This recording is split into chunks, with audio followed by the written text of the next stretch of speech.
Hello, everybody. Welcome to the Avarice Awards. I'm so happy to see so many of you here.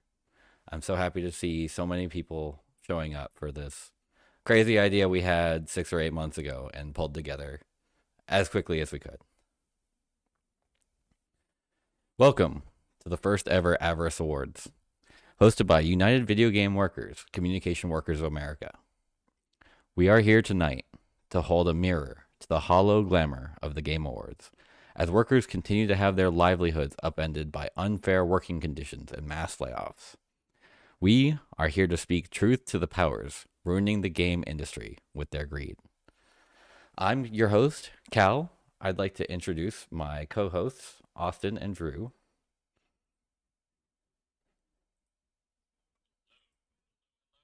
So exciting. Sorry, can you It's I've been Greed's working on this biggest for night. so long. can you give your Yes. intros again? Just start over. My Oh, bad. Totally. yes. No worries. Hello, I'm Austin. I'm so very excited to be here tonight. This is so exciting. We've been working on this so hard for so long, and it's finally come to fruition. This is wonderful. I'm Drew, and I'm even more excited than Austin. Fight me about it if you want to. It's Greed's I biggest might just night. have to. We're happy to be here. We're happy to celebrate Greed, graft, extremely good compensation for extremely bad management, and I couldn't be more excited.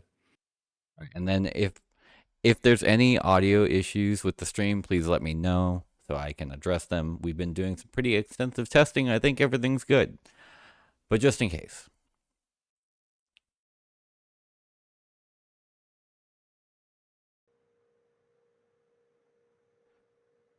So before we kick things off, however, we have a statement from the president of UVW, Aurelia, to take us into the Avarice Awards tonight.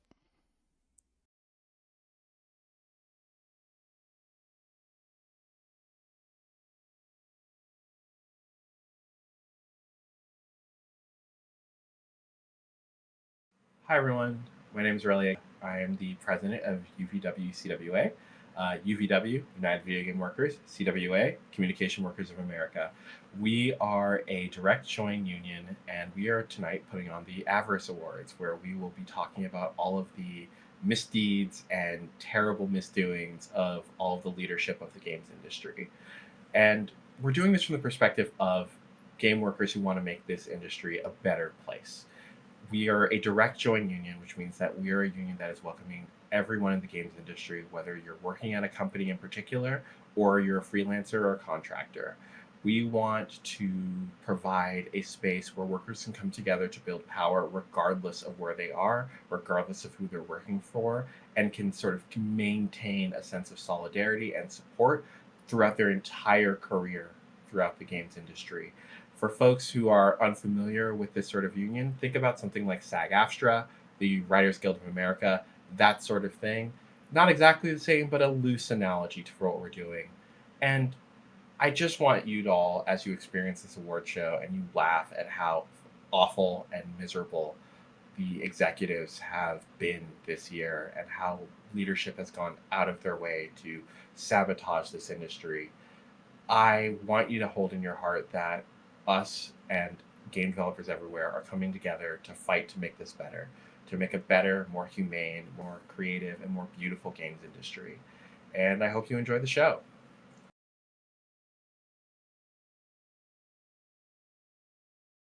Thank you so much to Aurelia for that beautiful statement. Really appreciate her taking the time to put that together with us tonight. So, the next thing I'd like to tell you about is that we have 3 types of awards to give out tonight. We have the titular Avarice Awards, which are our awards, which are research based, and they're focused on exposing the gluttonous amount of greed exhibited by major game corporations. We have our Workers' Choice Awards. These awards were voted on by workers in the game industry, and these are focused on reflecting our voices and our feelings about the current working conditions in this industry. And then last, but certainly not least, we have the Players' Choice Awards. These are awards voted on by the players of our games, and these are focused on helping players get to know us and the struggles we go through in the pursuit of making games for their entertainment and enrichment. And then just as an overview of the show tonight, Throughout the night, we'll be sharing letters from real game developers, personal stories, interviews with our members and other CWA game union members, and UVW leadership. And of course, lots and lots of cutting commentary as we give companies the awards they really deserve. So first, we're going to kick it off with Austin to introduce our first round of awards. In a moment.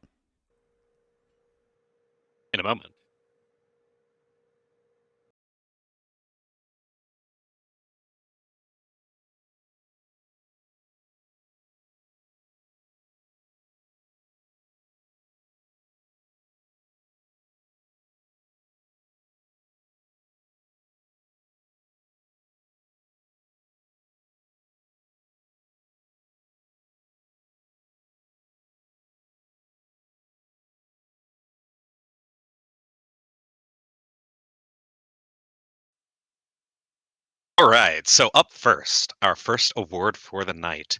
I have the honor of giving out the first Avarice Award, which is the most personally owned stock sold by a gaming CEO. The nominees are Matthew Bromberg from Unity Technologies, Andrew Wilson from EA, Strauss Zelnick from Take-Two Interactive, Lars Winchfer from Embracer Group, and Tim Sweeney from Epic Games. And the winner is... Are we ready for the winner? The winner is Strauss Zelnick. So, according to US SEC, Securities and Exchange Commission, filings, Strauss Zelnick sold $63,928,508 worth of Take-Two Interactive stock in 2025, handily beating out fellow CEOs Matthew Bromberg, $10,226,058 worth of Unity stock, and Andrew Wilson's $8,434,280 in EA stock. Now, one can assume that that these sales were merely, routine transactions meant to help free up some pocket money, pay rent and other incidentals, They need the extra cash on hand, I'm sure, and it has nothing to do with their faith in the continued performance of their respective companies. All right, thank you so And up much for that, next- Austin. And then up next, we're going to have the saddest project that we never saw released.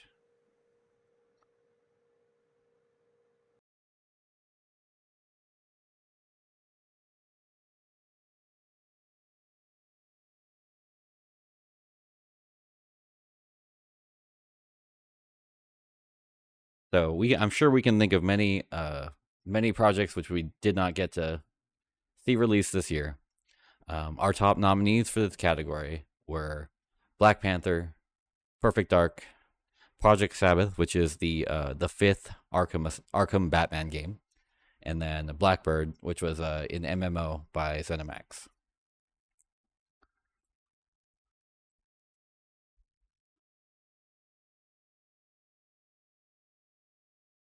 So first, let me present to you the winner.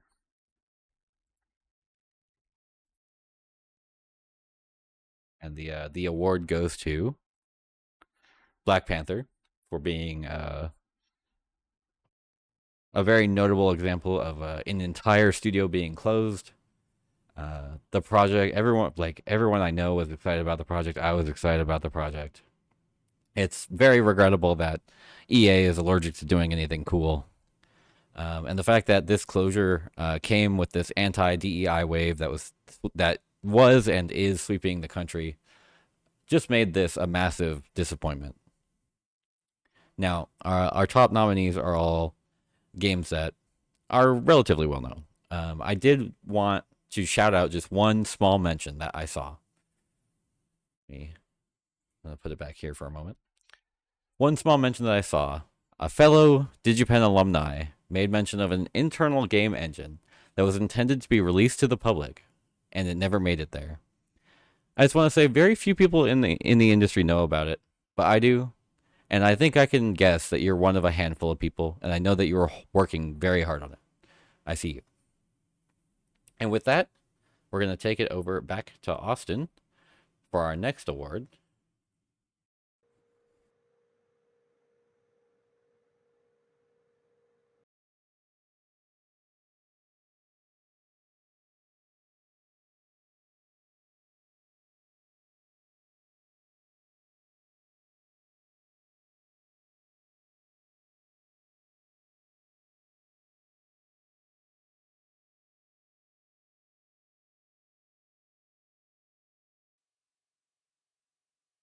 All right. So I have the honor of giving out the next award, the most upsetting / disappointing Sunset game. So our nominees are Hyperlight Breaker, The Crew, New World, and Rumbleverse. And our winner is. Might be a bit of a surprise, but it is Hyperlight Breaker. Now, this issue has constantly been proven to be one of the biggest issues to players across the board. The sunsetting of The Crew, actually, which was what I expected to win, sparked a massive grassroots consumer protection movement called Stop Killing Games, which was an EU initiative which got over 1.4 million signatures in the 1 year that they had allotted to get those signatures, which is absolutely crazy. It is so cool to see how active the gaming community can get when they feel motivated.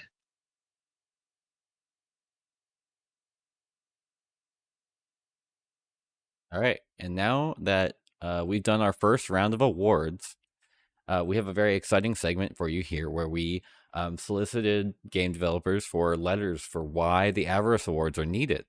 And Drew, on my left, hopefully that's correct. That's correct in the stream orientation. Is going to kick us off with the first letter. Possibly other way around to the stream orientation, but that's all good. All right, here we go. Producers had given a termination date on this crunch. Then again, they failed. Throughout this period, the project remained on schedule. The long hours seemed to take its toll on the team. People grew irritable, and some started to get ill. People dropped out in droves for a couple of days at a time, but then the team seemed to reach equilibrium again, and they plowed ahead. Managers stopped even talking about a day when the hours would go back to normal. Now, it seems, is the real crunch. The one that the producers of this title so wisely prepared their team for by running them into the ground ahead of time. The current mandatory hours are 9 a.m. to 10 p.m. 7 days a week, with the occasional Saturday evening off for good behavior at 6 p.m. This averages out to an 85-hour work week. Complaints that these once more extended hours combined with the team's existing fatigue would result in a greater number of mistakes made and an even greater number of amount of wasted energy, all of this was ignored. The stress is taking its toll. After a certain number of hours spent working, the eyes start to lose focus. After a certain number of weeks with only 1 day off, fatigue starts to accrue and accumulate exponentially. There's a reason why there are 2 days in a weekend. Bad things happened. Hold up. Drew, are you sure this is one of the letters that we got for this event? This is sounding Yeah, like absolutely.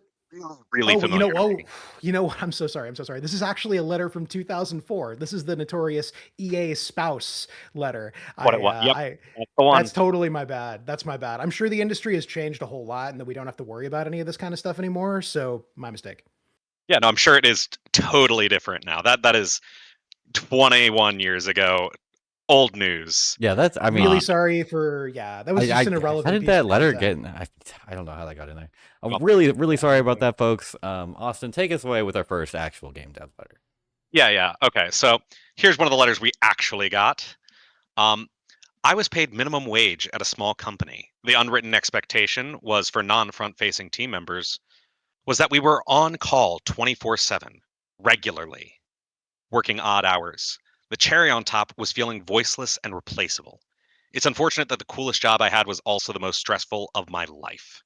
And I think that's really just kind of the story of all of this. You know, it's a story of having cool jobs and it just kind of not being as good as you think it would be. Right? For a 24/7 on call for minimum wage is inexcusable. Yeah, I mean, anything minimum wage is kind of inexcusable to begin with, but And on call is like borderline torture under the best of circumstances, but the combination of the two should not exist, in my opinion. yeah. In scientific fact, actually. But I'm sure that the point made in the EA spouse letter about there being 2 days in the weekend, I'm sure that being on call is like just like being off work. I'm sure it's identical. It's like But the same thing. that's weekend every day. That's weekend Yeah, every that's day. what they Exactly. call work-life balance. If every second of your life is work, then that's perfect balance. Yeah. All right, I'm gonna continue on with our second letter. This letter begins. Our game came out and got bad reviews at a major AAA studio. The head of our publisher, privately, called us to reassure us that they had no plans or intentions to downsize or close the studio, and they fully supported us in the long run, knowing we would do great on our next project. We put our heart and soul into the next project. Almost no one left the studio despite our project bombing. Everyone was so hopeful. People turned down job offers to stay on the project because they believed in it so much. The publisher closed our studio less than a year later with no warning. We found out the publisher was also going to throw away the studio memorabilia, including literal Game of the Year awards, if the employees did not drive in to get them immediately. Some people are still looking for jobs. Some people gave up game development entirely.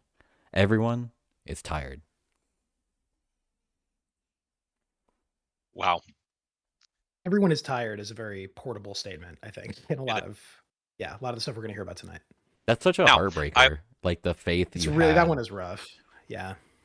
It really is. Though I would like to say, it is really nice to hear that these studio heads and these these publishers also agree that the Game Awards and Game of the Year awards are entirely bullshit and disposable. Right? That is Like why that we're feels here. Yeah. And Yeah. It that's doesn't why fix this, anything, but it is objectively really funny. Like Eh, really funny. Yeah. everyone I've told about this idea has just it's like clicks in their head and they go yes. Yep. And I Yep, think same here. That's just I such mentioned it. It's a deeply felt idea. Just like the disconnect between awards and like the way game developers get rewarded for them. All right, Austin, you wanna move us into our next letter? Yeah, let's go ahead and get into the next totally not depressing letter. I've been working at a studio owned by a big AAA company for the last 4 years. At the end of every fiscal year, at least a couple of my coworkers are laid off, but that's nothing compared to the shit show that they carried out this summer. Around 10% of my studio was laid off, alongside a new mandate to return to office. And since then, more workers have either been laid off or quit every month, with hardly any positions being backfilled. The missing employees' work gets spread out between the remaining employees whose salaries have stagnated during the last few years of inflation, were understaffed, underpaid, and expected to somehow infinitely grow corporate profits year over year, all with the looming threat of joblessness hanging over our heads. Last month, 30 plus people got fired from Rockstar for their efforts to unionize. But now, more than ever, it's clear that there's no level of perfection that you can reach as an employee to avoid losing your job in the games industry. Organizing is the only way I see out of this. Collective power will win us the better working conditions that we need to develop great games that players actually love. And I think that like last sentence there really kind of does a great job of culminating the whole unionization energy that I've been feeling so far. Right? It's 100%. we want to make games. We want to make games that people like, and we want to make, things that people enjoy playing, that we enjoy playing. I mean, we all play games too, and we want them to be fun. Throughout the know? night, I think it will become abundantly clear that any good game that has happened in the last decade has been despite executive pressure for profit, not because of it. Yeah. Yeah, and if that was true and it was worth making fun of, that'd be reason enough to do this. But I think that note of hope at the end is actually why this is really truly worth doing, which is that there's a solution, right? Like we can together make change. And that's why we're coming here from UVW-CWA. That's why we're going to be talking to real games workers and real game industry unions. And we're going to be talking about the real wins that they have made in the game industry. And just as recently as basically this last year or two. All right. We're not just here to make fun of executives, though we are absolutely going to do more of that. Okay, I got Oh, another yeah, letter for you. that's not stopping. Yep, take it Yeah, away, Drew. yeah. On a Friday in February 2025, Boss Alien Natural Motion Games had a late Christmas party where people noted that the SVP of games at Zynga looked a little out of sorts. Monday, when they got back to work, a team-wide call was held. They would be closing the Brighton office. People affected lost access to Slack. As part of their settlement agreement in the UK, the affected employees were not allowed to share that they had been laid off for the next 3 months. They were also not allowed to talk about the studio closure, which would be, quote, announced at a later date, unquote, by Take-Two because it might affect the stock price. Take-Two seemed to have decided it was more convenient not to announce the closure of Natural Motion Brighton, formerly Boss Alien, layoffs in NM's London office, and the handful of BA&M staff in Austin being laid off at all. This is exactly why we need awards like these. Companies the size of Take-Two shouldn't be able to get away with insane situations like these, where they get away with not announcing layoffs and organize a late Christmas party as a consolation prize. So they got paid for those 3 months they didn't announce the layoffs, right? I believe so. Right? Yeah. Yeah, Play. that's presumably. I don't take that. I don't Yeah. think we actually know the answer to that question, but I don't take that for granted. I certainly don't either. And I feel like this isn't the first time that Take-Two has been mentioned tonight. I feel like they might have won an award for a CEO selling off a bunch of stock sometime this year. I have no object permanence, so I'm not sure what you're referring to, but I'll check the VOD later. I'm sure there's we'll no have to check other Rob. reason for us to bring up Take-Two tonight. No, can't think of no, any. no. Yeah. We will not hear about them again at GTA all. 6 will come out and everything will be okay. All the workers will get their Yes. share of the GTA 6 profits. Oh yeah, It's definitely how that works. Yeah, for sure. I haven't looked into it, but one can only assume. It's the Why most do I- profitable thing ever. Why do I say things that hurt myself? Okay, well, speaking of you saying things that hurt you, I think you have one more letter for us. Yeah, Cal? We do have one more letter. This is a letter that is very topical to what we were just talking about and was very heartening to receive. So this letter is from one of the Rockstar 34. So it begins. Good evening. One of the Rockstar 34 here, fired for gross misconduct and no other reason, and completely unrelated to us discussing material working conditions in a private union-backed Discord server, a server called Rockstar Games Workers Union. And an extra special shout out to Rockstar for firing us all at such a magical time of the year. But this fight isn't just about Rockstar or even the games industry, but every single worker around the world. Giving workers a voice and say in their working conditions and helping lead the fight of a renewed and reinvigorated labor movement. Only together, as a unified global movement, can we fight inequality and beat the billionaires because nobody else will do it for us. God, what a privilege to read that letter. I'm so happy they sent that in. Yeah. Thank you. And I mean, for sending that in. That really is the big thing, right? Like solidarity is solidarity. Like I don't care what industry you work in. We're here to try and make your lives better too. Like everyone in the audience, like that's the point of labor movements is we want to make life better for everyone. It's like a And very how do we do that? there's a very real stereotype, I think, that people have of programmers, especially programmers, right? Where they're like this holier than thou, like, oh, I could code my way into a higher class. I get to set the demands because I'm such an important individual. And it's really important that for the programmers who do feel that way, we dismantle that because we're all equally vulnerable to the exploitation of capitalism. And B, Indeed, we are. We all, like, even if, my job pays more, it doesn't mean I'm going to settle for being treated like shit. And it doesn't mean you should settle for being treated like shit because your job pays less. Like, we should both demand better. And I'm hoping that our movement in the industry is inspirational to everybody in every industry, that they too can demand more of their working situation. Yeah, well said. No one should ever accept bad working conditions because, hey, you're lucky to even have this job. That kind of sort of, the passion tax, as it sometimes gets called, can end if we all agree that it's time for it to. Yeah, absolutely.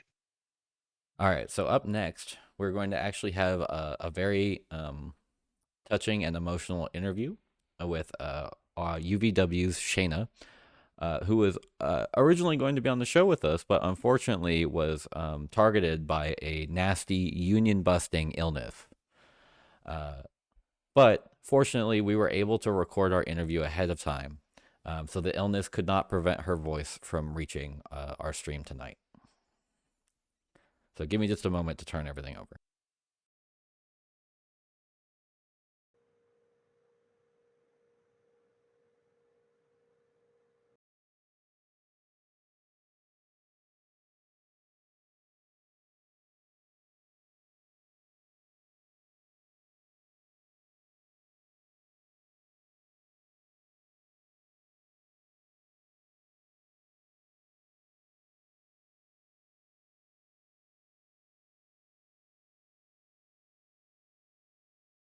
Hi, Shayna. Thanks so much for being on the show with us.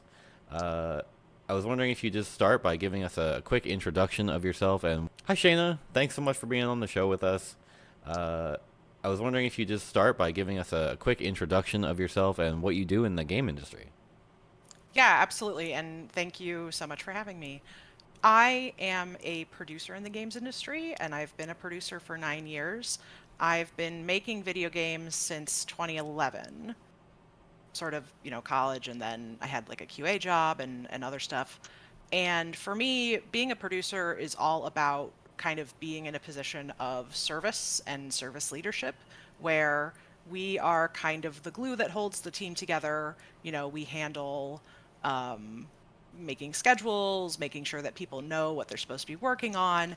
And in addition to that, it's just kind of a job about whatever comes up, we're the ones who coordinate the information and make sure that people know that they have someone they can rely on. Yeah, production is a really important job. I definitely have a huge amount of respect for good producers. Just throughout my career, every time I've had a good producer, I've been very grateful. So, what's your story, Shayna? What did you come on the show to tell us about today? Yeah, I wanted to talk about kind of what my experience has been in the industry for the last 8 years. And it's sort of really personal and it has really impacted my life. But I also think that right now is kind of the right time to talk about what my experience has been and to give sort of a TLDR if people, want something like that. For the last uh, for the last almost 8 years, I have had a chronic pain issue where I have a headache 100% of the time. So I'm when so I wake up sorry. in the morning, thank you. I think sometimes people have a hard time kind of wrapping their brains around it. And for me, obviously, I'm the one experiencing it. So it's been a real roller coaster for me. But yeah, I wake up in the morning and I have a headache. I go throughout my entire day and it just sort of is there all the time. And then I go to bed and I have a headache. And I know that when I wake up the next morning, it's going to be the same. And this is not something that I've always dealt with. This had sort of a very specific start point, and I really attribute it to a period of time in my life where I was doing crunch for a video game project. And I'm not going to kind of talk specifically about what studio or what project. It's pretty easy to figure out, frankly, but I'm actually not so much concerned with any one particular studio. I'm really more concerned about conditions in the industry at large, whether that's at a big AAA company, at a tech company, at an indie studio, people working on their own, working with a publisher. Everyone has had these periods of really intense work. everyone has felt pressure to not take care of themselves in the name of sort of making a better product or making a better game or putting in more work. Yeah. So for me, It's really unfortunate how that happens in the industry. From my time working in the industry, I've definitely actually had several colleagues hospitalized, and apparently at our studio that was just normal. They were just like, yeah, someone gets hospitalized every time we ship a game. Yeah, I know. Yeah, it's horrible. So it's definitely a common thing that happens. Definitely, and it's something that shouldn't happen. Like we're not doctors, you know. We're not like out here saving lives. We shouldn't be ruining lives to make games. yeah, and so I'm just going to start at the beginning and just say that I was working on a project. This was basically my first professional production job, and it was at a AAA studio, and I was really excited, and I wanted to, really do my best. And I was surrounded by people who also felt that way. And so I basically just had my foot on the gas pedal all the time. And I think that today people kind of have this perception that, hey, like in the 90s, in the early 2000s, things were really intense in the industry. There was all this crazy crunch, but it's better now. We don't have to worry about it as much. And I also, heard that from more experienced developers. I heard, hey, I've done 100-hour week before. Well, so on the project that I was working on, I almost as soon as it was a possibility started staying late, started, doing extra hours when I had sort of the option to work on the weekends. I did that, and it felt good. It felt like a rush. It felt like I was really doing something that mattered.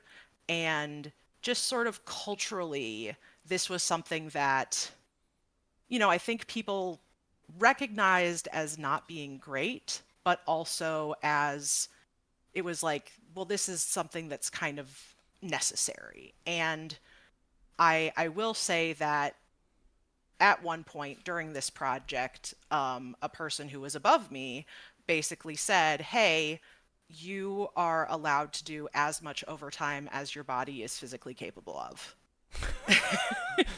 You're allowed to. Which is a wild thing to say to a human being, I will say. And I was not the only person that they said that to. So I was in this mindset, I'm originally from the Midwest. It took a lot of effort to get this first production job, and I got it at a AAA studio. There was really this sense of, well, this is my shot. This is it. I have to put 120% into everything, because if I fail at this, it's not going to happen for me again. And some things that started happening was I had like a little Fitbit at the time, and there were certain meetings where, certain topics were discussed or certain pressure was happening, where I would look at sort of my data for the day and I'd be like, wow, my heart rate went up to like 190 in that meeting. And I also kind of further on in the production, I started to get like random nosebleeds at my desk. Um, I was not sleeping. I was I was I was really I was sitting here thinking of the implications of having the data, and then you said I started getting nosebleeds, and I was like, Yeah. okay, I guess you don't, at that point you're just kind of like, Yeah, it was like I could point at certain times, I'm a producer, I love data. I could point at certain times of the day and see these spikes and be like, man, like that's crazy. But there was almost this like sense of pride in it, and there was a certain amount of like, hey, people are seeing me stay late. People are seeing me working really hard. People are seeing me come into the office and being tired and worn out. And it's almost like that is like this badge of honor. And I can remember there being days where I would, come home really late, come home at like 2 in the morning, and I would just think to myself, like, okay, tomorrow I am just gonna feel bad. That's just a switch that is flipping, and I'm just gonna get through it. And I it's not like I was totally unaware that it wasn't a great situation. I had been to a doctor who basically said like, hey, you need to manage your stress. And I think a lot of people hear that and they have the same response as me that I had at the time, which is I don't I don't know how to do that. How do I do that? Yeah, what does that mean? Like, Yeah, and definitely for me, it took a long time and a lot of learning and research before I knew what that meant.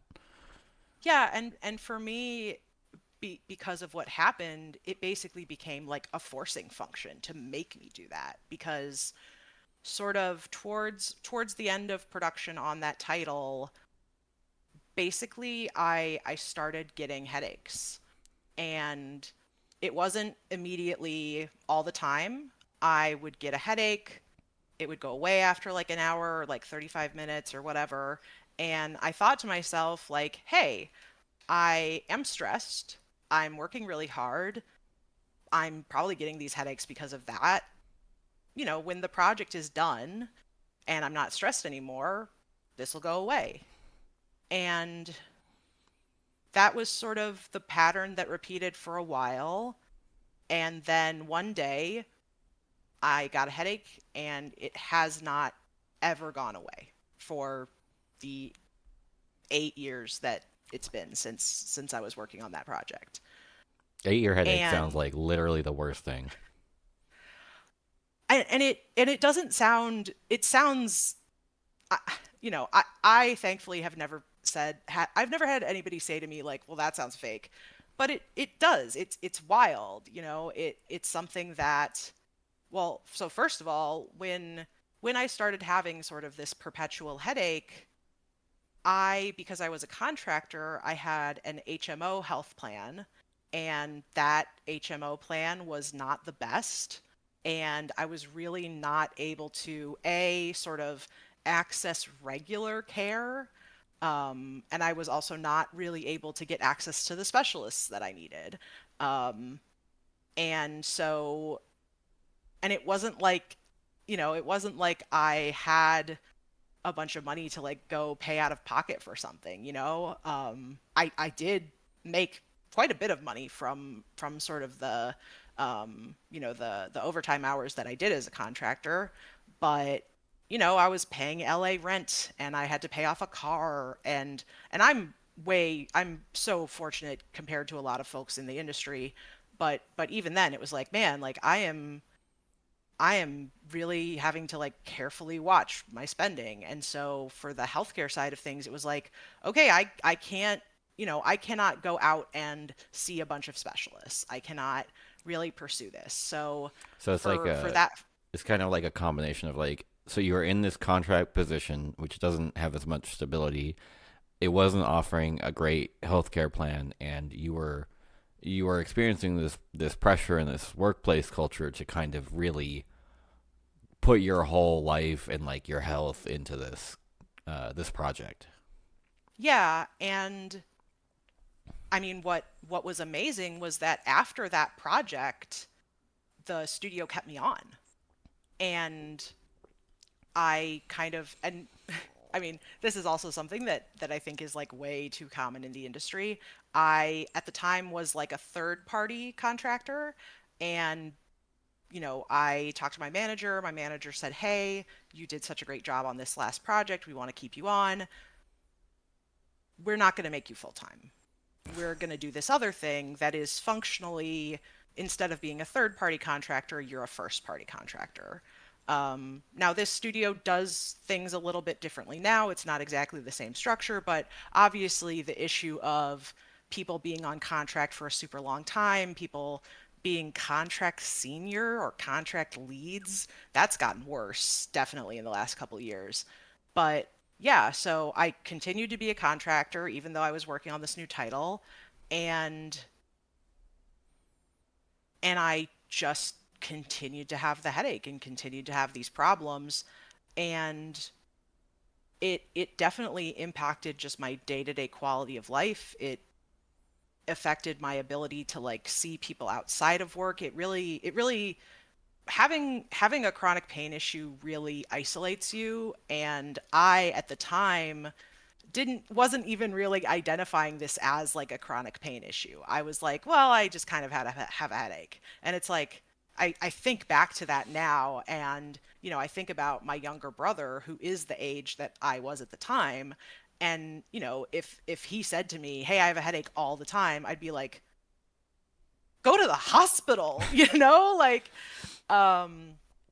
and so a really cool, fun thing that happened to me, again, because I was a contractor and because of right to work, I had my contract ended a week before COVID lockdown started here in Los Angeles.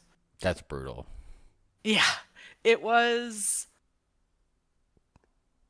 it was it was absolutely devastating, and I will say that having the experience of knowing that my team was experiencing all the changes that COVID brought, and having to figure out work from home and all this stuff, like knowing that they were going through that and I wasn't there and I had to focus on myself and sort of scramble for a new job, it really, it made me so sad. And it still does to some extent, even though it's been years, but I still think back to that moment of just like, ooh, like the floor just dropped out from under me. Luckily at the time, the last few years, sort of the like 2022 to 2025 period, this has been when we're seeing all these, layoffs and really like a real deficit of jobs available for folks. Yeah. Well, in 2020, there was a lot of work because a lot of studios were expanding, they were hiring up, and so I got a new job very quickly, and it was kind of the best thing that happened to me because I got a full-time job at a studio, and all of a sudden I had this great PPO healthcare. I didn't immediately jump to trying to address the headache stuff because still I was kind of in denial and kind of like, this will go away, but eventually towards the end of the year, it really came to a head one week where I sort of logged on to work. I was working remotely. I logged on to work, and all of a sudden, I just had this intense brain fog where now I do think that some of that was just like general stress from COVID because, Yeah. it's still something that people deal with. Yep. At the time, lockdown, everything was so, so difficult. But I also had this headache issue, and it was a full week of, oh, my brain is not working. And luckily, I was super, super fortunate at this new job. I had a director and a manager who both kind of took a look at the way that I tended to work and the way that I wanted to work and said, hey, stop it. I remember very early on when I was working there, I was taking care of some kind of work or some kind of task, and I was talking to my manager and I said, yeah, I want to get this thing done. I'll probably just do a couple extra hours tonight and then, it'll be taken care of. And she said, don't do that. Don't. Just do it tomorrow. Why would you do it? It Do can wait. tomorrow. Just do it tomorrow. Yeah, and even the concept of just like, well, it can be done tomorrow was like revolutionary to me. So, I think back to that and what my mindset was and how it really changed with that new job and frankly with the stability of a full-time job. Yeah. And so after kind of the brain fog incident, that was when I started going to doctors and saying, hey, I've had a headache for 2 years. And between then and sort of 2024, I went to a bunch of different specialists. I did a bunch of different treatments. I can't tell you, there were weeks where I had like 3 or 4 doctor's visits in the week. Tried a bunch of different medications, a bunch of different treatments, some very like painful and unpleasant treatments. And at the same time, I was working full time. And during that time, I had people say to me like, "Oh, you're working right now?" And I would be like, "Yeah, like what else am I going to do? There's no like option for me other than that." and people are super well meaning, and people would say to me like, well, if you feel bad, you should, you should take the day off. And what I would say back is just like, listen, if I take a day off every time I don't feel great, I'm never coming back to work. um and the thing that I really attribute my ability to stay in the games industry to work from home, remote work practices, because it just enabled me to not have to have the additional stress of having a commute, of being in the office. It meant that I had a lot more access to sort of the things that I needed to do to cope with the pain, to try to reduce the pain over the period of the day. And I really do believe that if if not for the option of working from home, I probably wouldn't have been able to continue in the games industry. And that is definitely a part of why I continue to be sort of a strong advocate for letting people work from home, as somebody with a chronic medical condition, as somebody who up until then, was able-bodied. All of a sudden it was like, hey, I think I have a disability now, and I didn't before. And I have to sort of navigate life this way. And, not talking about any particular studio, but I absolutely watched as especially contractors would sort of express to their studios, hey, I need this accommodation for this disability. And they would just be told, no, we're not doing that. And for me, it created this intense feeling of vulnerability. I felt really alone. I was dealing with, the American healthcare system, which is not kind, which is not holistic. It's really not set up for anybody with any kind of chronic medical issue. And yeah, it was just like every day felt like a fight. And I still I still loved video games. I still loved working on video games. The times where I was really into my work and was really able to like connect with my coworkers and connect with just the amazing feeling of collaboration. It it was almost something that could at least distract me from what I was going through. And the idea that, hey, I'm actually not physically capable of working in an office right now, and so I need to find something that's going to let me accommodate that, was incredibly scary. And the years went on as we got vaccines for COVID, as sort of economic conditions changed. There started being these return to office pushes, and I I had still not found a consistent treatment that reduced my pain. If anything, the pain was getting worse.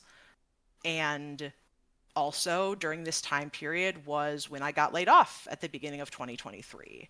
And So yeah, you got laid off in the middle of that RTO push. Mhm. It's the RTO push that's still going on. Right. Yeah. I'll just say I was laid off by Microsoft in 2023. And, I got to have the super fun experience of finding out that, oh, hey, Microsoft executives had a private concert with Sting the same week that they laid off, I think, 3,500 people. And then, shortly afterwards, they did the Activision Blizzard acquisition, which was $69 billion. And then they laid off people from Blizzard and Activision. So, the industry and the labor market changing made my position worse. It made things more difficult because I was laid off in January 2023, and I struggled to find a new job. It took me 6 months, which now seems quaint. Well, I mean, and being laid off after like you put in all of this time of your life, like after you were working through having this disability, right, and then having, right, especially, I think it was probably really scary, right, like to get laid off and be like, oh, like I have this disability, like, and everyone's doing return to office right now, like that's a horrible feeling, and knowing that they're spending billions on acquisitions and shareholder prices and all of that stuff. It's just, I'm so sorry. I will say that by the time that happened, I was secure enough in my skills as a producer and knew that the layoff was not at all a reflection of the quality of my work. This is a little kitten who's saying hi. Oh, and now he's gone. Um, this is not a reflection of my work. And even if I believed that it was, I was looking at all the other people who got laid off and I was like, well, even if I'm terrible, that person's not. I've worked with them. Why the heck did they get laid off if this has anything to do with quality of work? And I think at that point I kind of realized like, oh, there was nothing I could have done. And my being laid off was literally just somebody looked at a number on a spreadsheet and said, that person's too expensive, or do we really need that many producers? And that was it. And there was no consideration for I mean, I would love to know, hey, did you guys try to like not lay off 3,500 people? Like, what else did you try? Did you consider maybe taking a pay cut? I mean, I know the answer to this. The answer is no. But those questions just sort of flooded my mind as I was experiencing this. Now, I will say, because of the role that I had, I got very good severance, and so that sort of buoyed me for the time that I needed to look for jobs. But there was still an end date on that. There was still sort of this feeling of, okay, I have until, the middle of the year, the end of the year, and then that's it. The income stops, the healthcare coverage stops. And yeah, it was incredibly scary. And I will say that in 2023, obviously there were a ton of layoffs that year, but it had not yet sort of reached the fever pitch that I think it has today. So being laid off then, I did have to apply to a lot of jobs in order to get my next role, but it was still sort of a process where I felt like I maintained my dignity as a worker and as a person looking for a job. But at the same time, I'm still dealing with this healthcare issue, and it was scary. So it took 6 months for me to find a new job, but it just didn't feel like kind of the desert that exists right now. Yeah. And started my new job. Healthcare was great. Pay was great. I was excited about the team, but I still had the chronic pain issue. And all of the sudden, I am starting a new job with this disability in mind. And I am thinking to myself, okay, when do I disclose to this company that sometimes I just can't work because I'm in too much pain?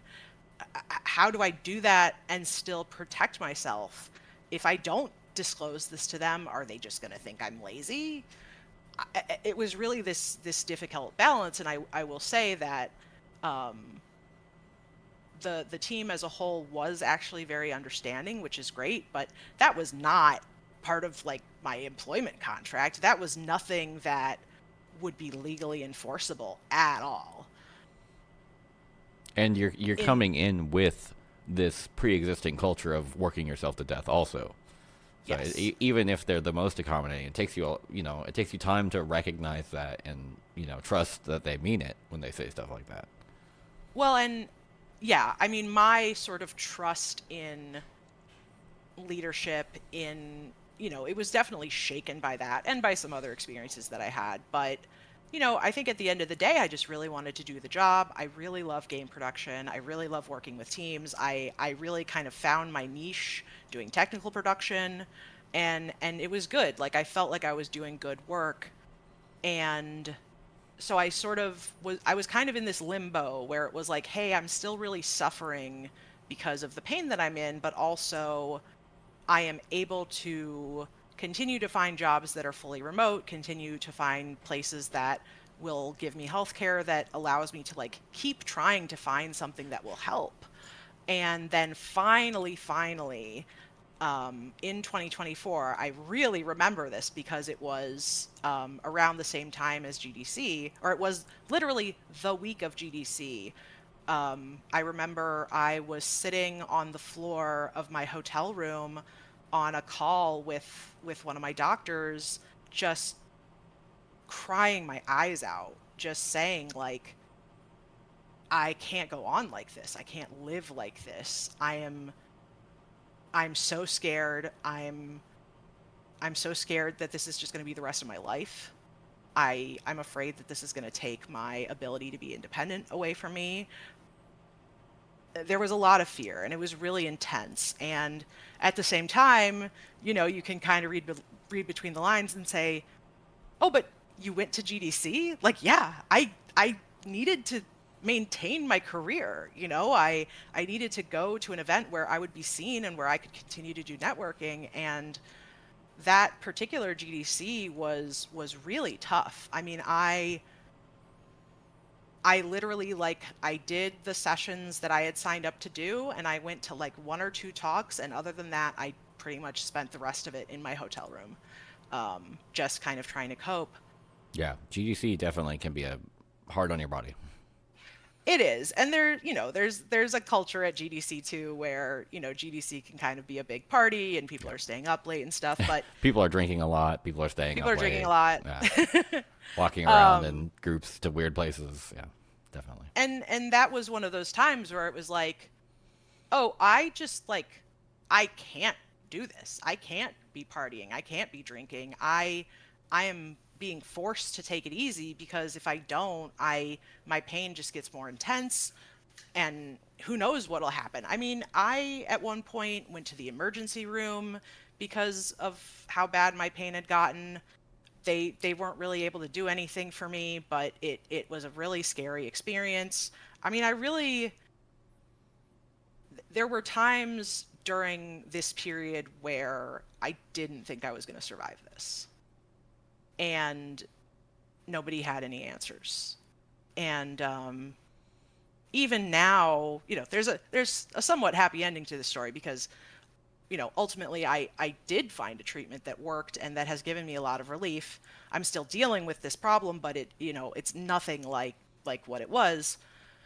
But just having the prior experience of going through something like that really, really gets to you. And I will say that I do think that in the games industry generally, we have gotten better about some of this stuff. I think because of our sort of collective experience of COVID and COVID lockdowns, you know, I definitely have felt more able to communicate my needs, but there's still just so much more that needs to be done. And like I said, you know, these accommodations are applied unequally depending on what your discipline is, whether you're a contractor or not, what state you're in, what country you're in. It's not consistent across the industry. It really just depends on, you know, what you happen to spec into. So that GDC was really tough, and but Just in real sort quick, of just really wanted to say I appreciate that you're able to do this interview with us and thank you. speak. This is, you know, getting these kind of long-term health issues is definitely not, like, I've heard several people in the industry this year alone, you know, sort of realizing they had these diagnoses and having to struggle to get treatment and go through these, you know, these, again, sort of like treating psychiatric disorders where you just have to try a lot of stuff and hope you find something that works.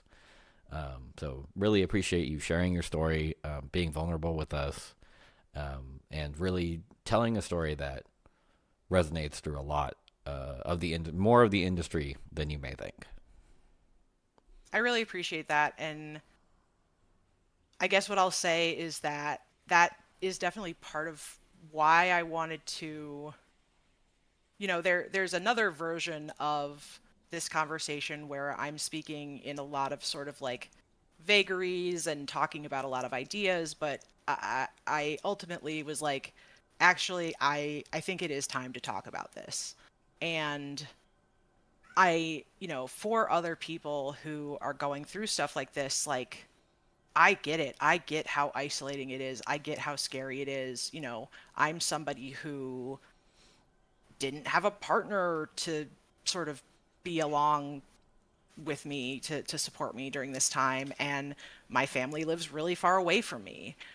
Like a lot of people in especially in LA, you know, there's a lot of people who are transplants who are far away from, you know, the people they know, the people who really care about them, and it can be an incredibly isolating experience. And I will say that, you know, maintaining those close connections with my fellow game devs, with my friends in the area, you know, really building a sense of community, because ultimately that is the thing that in your job and in sort of the like healthcare system that we have, like the sense of community and the sense of supporting one another is not something that just happens. It's not sort of a natural thing that we just do. It's something you have to work at, and trying to do that while you're also experiencing some horrible healthcare, you know, some horrible health issue is like really, really difficult. And I'm frankly, I've been very fortunate. Like I said,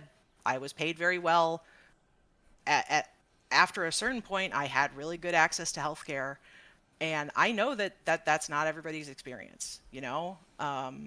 So I consider myself to be, you know, I think about that a lot. I think about the fact that I have had all these advantages and I have had a lot of help, and it's still really hard. And I still feel like this could have ended not just my career, but also my life. And So again, I it's not like we're not, we're not EMTs. We're not saving lives out here. We're making video games. So yeah, there was no reason to give you like a permanent disability because of this, right? Something you just have to live with for the rest of your life. Like that's not okay. no, it really isn't. And it's just going to continue to happen as long as the games industry stays the way it is. So to kind of continue on, in 2024, I finally connected with a department at a medical center, found a new therapy, found a new treatment that actually started to work for me. And I actually, for the first time in 6 years, was seeing an improvement in my pain level. And I can say now, you know, I did GDC 2024 and then I did GDC 2025, and it was like night and day difference. All of this, I would say to my doctors, like, I feel human again. I feel alive again. And Yeah, a good treatment will make a huge difference. it really saved my life. Like it sounds dramatic, even me saying it, but like I felt like I was saying to my doctors, I feel like I'm dying. And having that experience, really sincerely feeling like, wow, my life might not last much longer. Um, you never forget what that feels like. And I know I'm not the only one. And I know I'm not the only one who has felt that way because of a medical issue caused by labor conditions in the industry. um, so So I just kind of, yeah, sorry, just in the interest of time, yeah. is there anything you wanted to touch on again before we wrapped up with the closing questions? Yeah, I guess the other thing I wanted to add is that this year I got laid off by Meta, and again, it was just a situation where it was like, I know there was nothing I could have done differently to preserve my job. Well, uh, cool. I know what treatment I need to be able to stay out of as severe pain, but also there is a time limit to Hmm. how long I'm going to have my healthcare benefits. And that was really, really scary. And it was a thing where I almost felt like I was in survival mode every single day. You know, not because, oh, I'm afraid my health, my, you know, chronic pain issue is going to get me, but now like, oh, there's no jobs. And studios are being shut down and projects are being canceled. And every day I go on LinkedIn and it's just a massacre. And it's just the worse the conditions are in the industry, the harder it is for people with any kind of marginalization. And so for me, part of how I've responded to that is I am really passionate about work from home and keeping that as an option. Um, my work with UVW and sort of, some of the stuff that we've been doing to kind of shore up membership and help educate folks about what we're trying to do with this organization, that stuff really kept me sane and really gave me a sense of like, oh, I'm like doing something important and something that matters.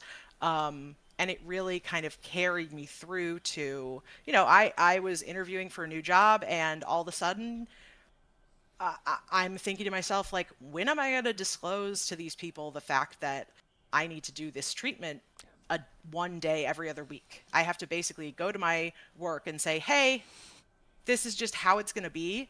And I can't crunch. And this is just how I have to work. Please hire me anyway. And we have very little protections in the US especially. Obviously we're not the only place where that can be an issue, but again, it was just this feeling of vulnerability and this feeling of, am I going to be able to continue to work in this industry? And for a long time, I really believed that maybe that wasn't going to happen. Maybe I really was going to have to, go into another field. And I know in the past 2 years, especially with all the layoffs and closures and everything, lots of people have left the industry for good. And a lot of those people come from marginalized groups. So I, again, continue to be very fortunate, and I really worry about the people who haven't been. And that's why UVW is so important to me.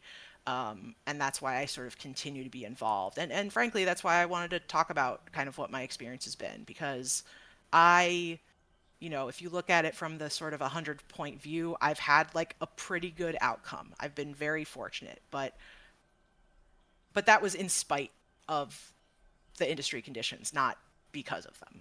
And I really believe that we can do things better and we can make an industry where people can have sustained careers. It doesn't have to be the way it is right now. That's exactly right. It doesn't have to be the way it is right now. And that's why we're fighting to change it. Yep. All right. Thank you so much again, Shayna, for coming on, for doing the interview. Really touching story. And I hope that, in the future we can make it so that no one else has to go through the same thing. Yeah, that's what I'm fighting for too.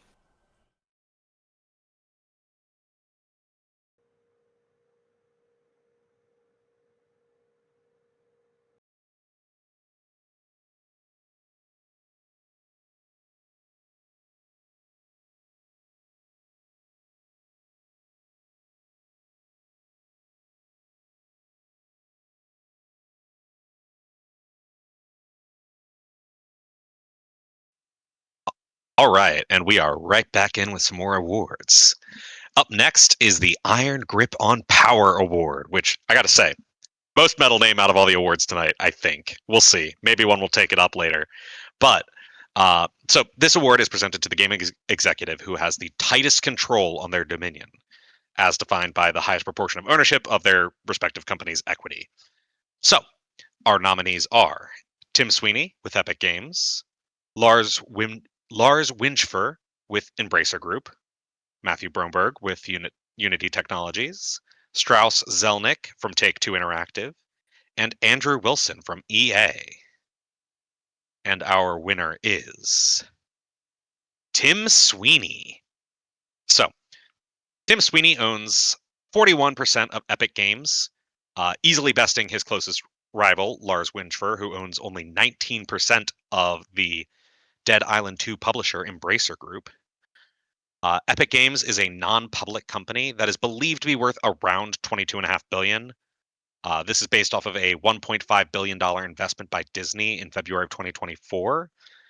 So not only does he have an iron grip on power, he has $9.3 billion worth of equity.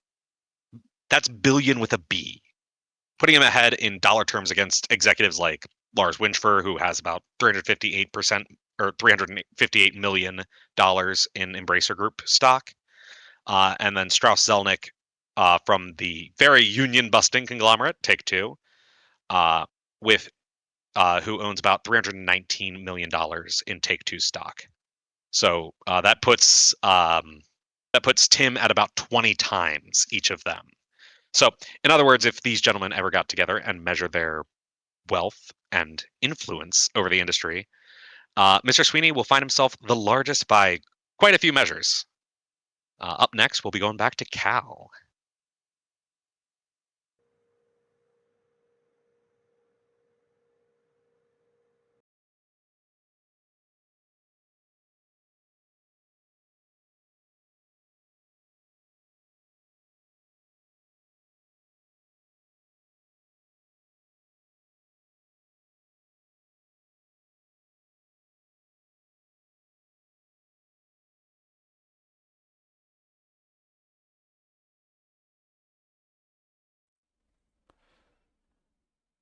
So, unfortunately, this is a very text-heavy award, and that's why I'm gonna talk through it without the camera. It's good because I'm like really emotional from hearing all the stories. So I was like, it's kind of nice not having to like be like, oh, I'm trying not to cry on camera. um, God,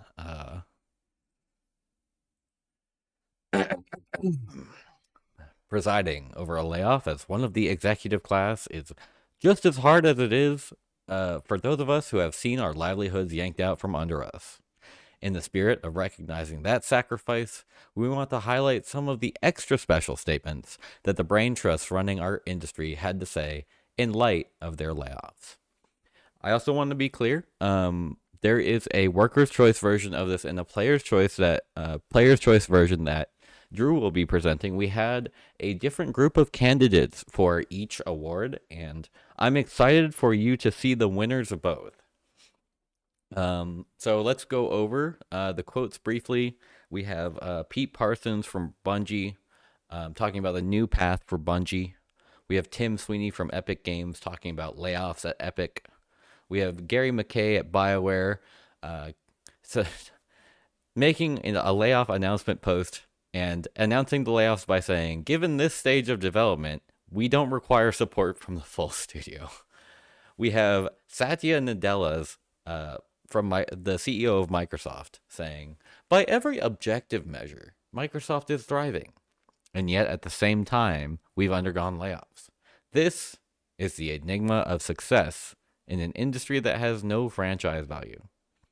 And then finally, last but not least, we have Beth Galetti from Amazon saying, the reductions we're sharing today are a continuation of this work to get even stronger. Some may ask why we're reducing roles when the company is performing well. Now, I'm sure many of you will be surprised to see the winner. So let me present that. And the winner goes for the workers' choice, most corporate speak in the layoff announcement, goes to Satya Nadella for the in industry with no franchise value. It's an enigma. So that's a very it's an enigma how Satya Nadella won this award. Drew, I'm sorry if I stole your joke.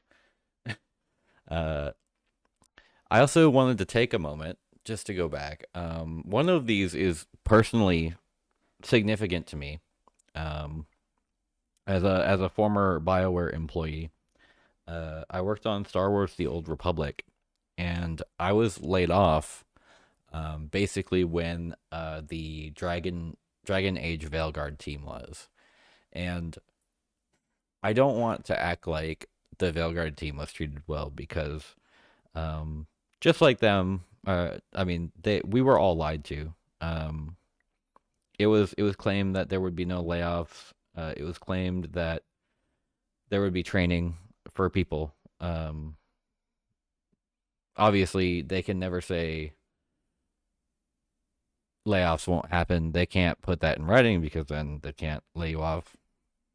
But I found the way I was treated, I was laid off and spoken to like I was one of the Dragon Age Veilguard people. It was actually quite confusing. I was not sure that I had been invited to the right call. And then it was just topped off by Gary McKay's statement that didn't even acknowledge that there had been layoffs. It was just like, oh, like we're doing so well, we're gonna make this project great. And they didn't like the statement wouldn't even say like, oh, like people lost their jobs. Like it tried to act like everyone that was on the Veilguard team had found other jobs. No, they hadn't. It tried to act like everyone had received support finding those jobs. No, they hadn't. And it's really personally angering layoff announcement. All right, I've soapboxed enough. Let me kick it over to Drew to give you the Player's Choice version of this award.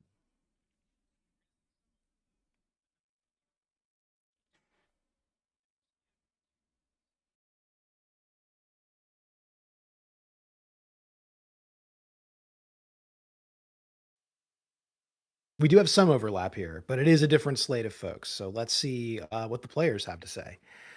Building synergies, architecting innovations, deploying strategic disruptive monetization solutioning paradigms. The Player's Choice Award for Most Corporate Speak in a Tactless Layoff Announcement recognizes special achievements in corporate speak, from the euphemisms that help executives avoid the subject to the jargon that makes us all forget what we were even talking about. Announcement, even a layoff announcement, if it only kind of announces layoffs? This has been a remarkable year for evasive nonsense and borderline gibberish. So the nominees are Square Enix, saying that they extend their heartfelt gratitude to the talented team members who will be departing the company for their significant contributions to Square Enix. During this period of transition, we remain committed to treating each individual with the utmost respect and providing extensive support throughout this process. Satya Nadella, Microsoft CEO, once again saying that, and it really does bear repeating, by every objective measure, Microsoft is thriving, and yet at the same time, we've undergone layoffs. This is the enigma of success in an industry that has no franchise value. Rockstar Games, which is Take-Two Interactive, saying to identify, this is some corporate speak, get ready for this, to identify efficiencies across its business and enhance the company's margin profile while still investing in growth. As part of these efforts, the company is rationalizing its pipeline and eliminating several projects in development and streamlining its organizational structure, which will eliminate headcount and reduce future hiring needs. Microsoft's president of Xbox, Sarah Bond, on the Tango GameWorks closure, saying, quote, "One of the things I really love about the games industry is it's a creative art form. And it means that the situation and what success is for each game and studio is really unique. Like, there's no one size fits all to it for us." And finally, EA's Laura Millier on Cliffhanger Studios closing, that's the Black Panther game that we mentioned earlier, saying, quote, "These decisions are hard. They affect people we've worked with, learned from, and shared real moments with. We're doing everything we can to support them, including finding opportunities within EA, where we've had success helping people land new roles." And the winner is, the Avi goes to, once again, some people are just unbeatable. It's Satya Nadella, CEO of Microsoft. Congratulations on the two big wins, Satya. Workers and players alike agree that, as you yourself said, quote, "Progress isn't linear. It's dynamic, sometimes dissonant, and always demanding. You are a true enigma to us all." Honorable mention goes to Rockstar and Sarah Bond, who tied for second place in the vote. And I do also want to mention that Cal said something pretty funny in our Discord as we were planning this, which is that Satya Nadella probably needs to do a better job at copying homework. And we might have a Gen AI moment here. That is one possible explanation for why that statement sounds the way it does. I also want to add something real quick, which is just a fun little fact. We wrote the note of second place being a tie on this award like yesterday, and the voting was open till today. And correct me if I'm wrong, Cal, it has just stayed a tie for the past 24 hours. Yeah, second place has stayed a tie. Also, the note about Satya Nadella's layoff announcement was just like, it was so similar because both his and Laura Melee's from EA's, like, they read the same way, like, oh, this is such a hard thing, it affects people we've worked with so long. And so I was reading through it and I thought it was really funny that I was like, did they copy the home? Like, what happened here? Yeah, they might have been sharing some notes or using the same prompt. Who knows? Yeah. Well, All right. that is Let me I think let me I think that transition brings up us to exactly. Yeah, that talking about some solid union wins from our friends over at SAG-AFTRA, who have, I'm sure you've heard, been fighting very hard to get very important protections for themselves and their comrades. They spent 348 days striking. This strike began after a year and a half of negotiations with major video game corporations, which failed to result in a protection agreement from the use of artificial intelligence, specifically generative AI. In addition to video game performers being able to get work, there were concerns about companies having the ability to train AI to replicate an actor's voice or create a digital replica of their likeness without their consent or without fair compensation. And so again, I want to highlight that they had to strike for almost a year before they could get these really, really important baseline protections for Gen AI. And so now in 2025, they've finally gotten their contract. We're really, really happy for our comrades at SAG-AFTRA. I want to extend like personal congratulations to each person who is fighting for this. And so I just wanted to share some of the solid protections that they have. And so for the AI protections, they have an established fair pricing structure for the use of generative AI for voices. They require that an actor has to consent to the use of generative AI if it is of their voice. And my favorite, performers must be paid for the use of a performance generated by digital replicas. Digital replicas is kind of the word they use in the contract for generative AI, as if the performer had performed live, including all holding and use fees. And they are actually charged more than the standard rate for using a digital agent. They're charged 1.5 times the scale rate, which is really, really funny to me.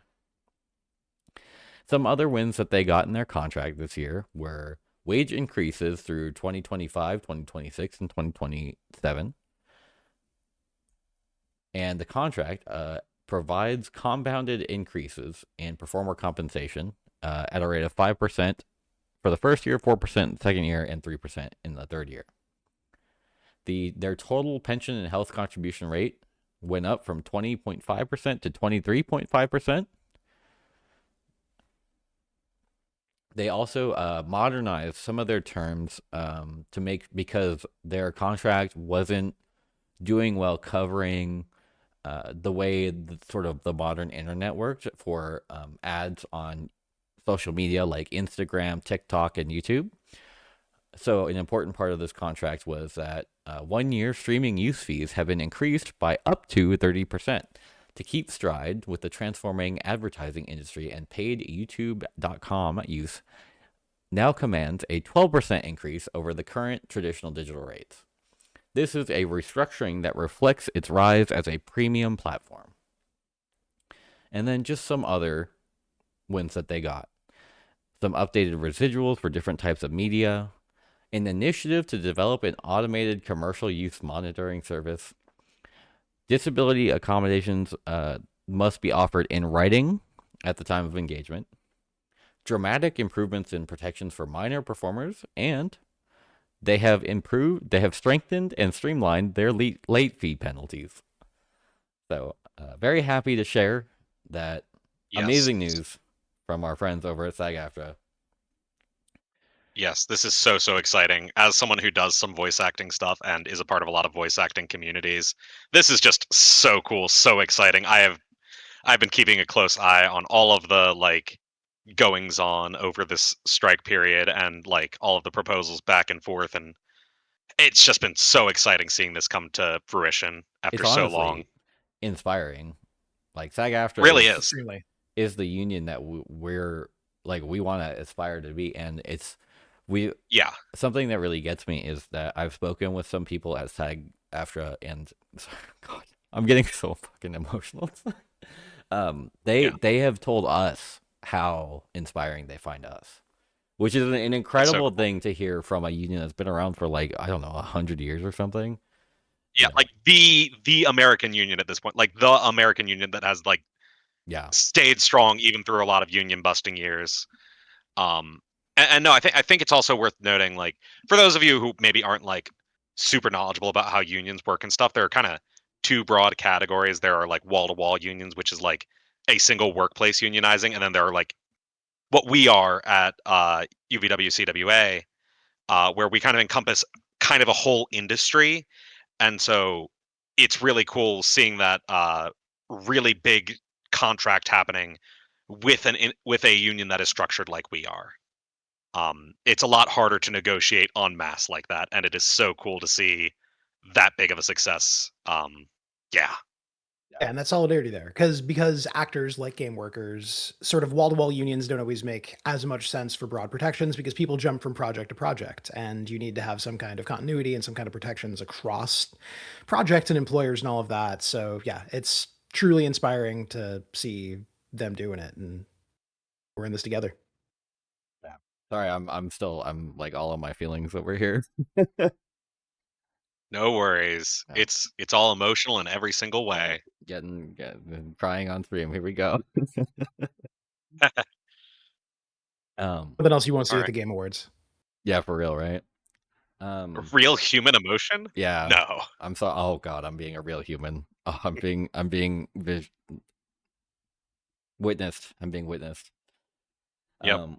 So again, big congratulations to our friends at SAG-AFTRA. Really hoping to continue to build connections, build bonds with you all, because some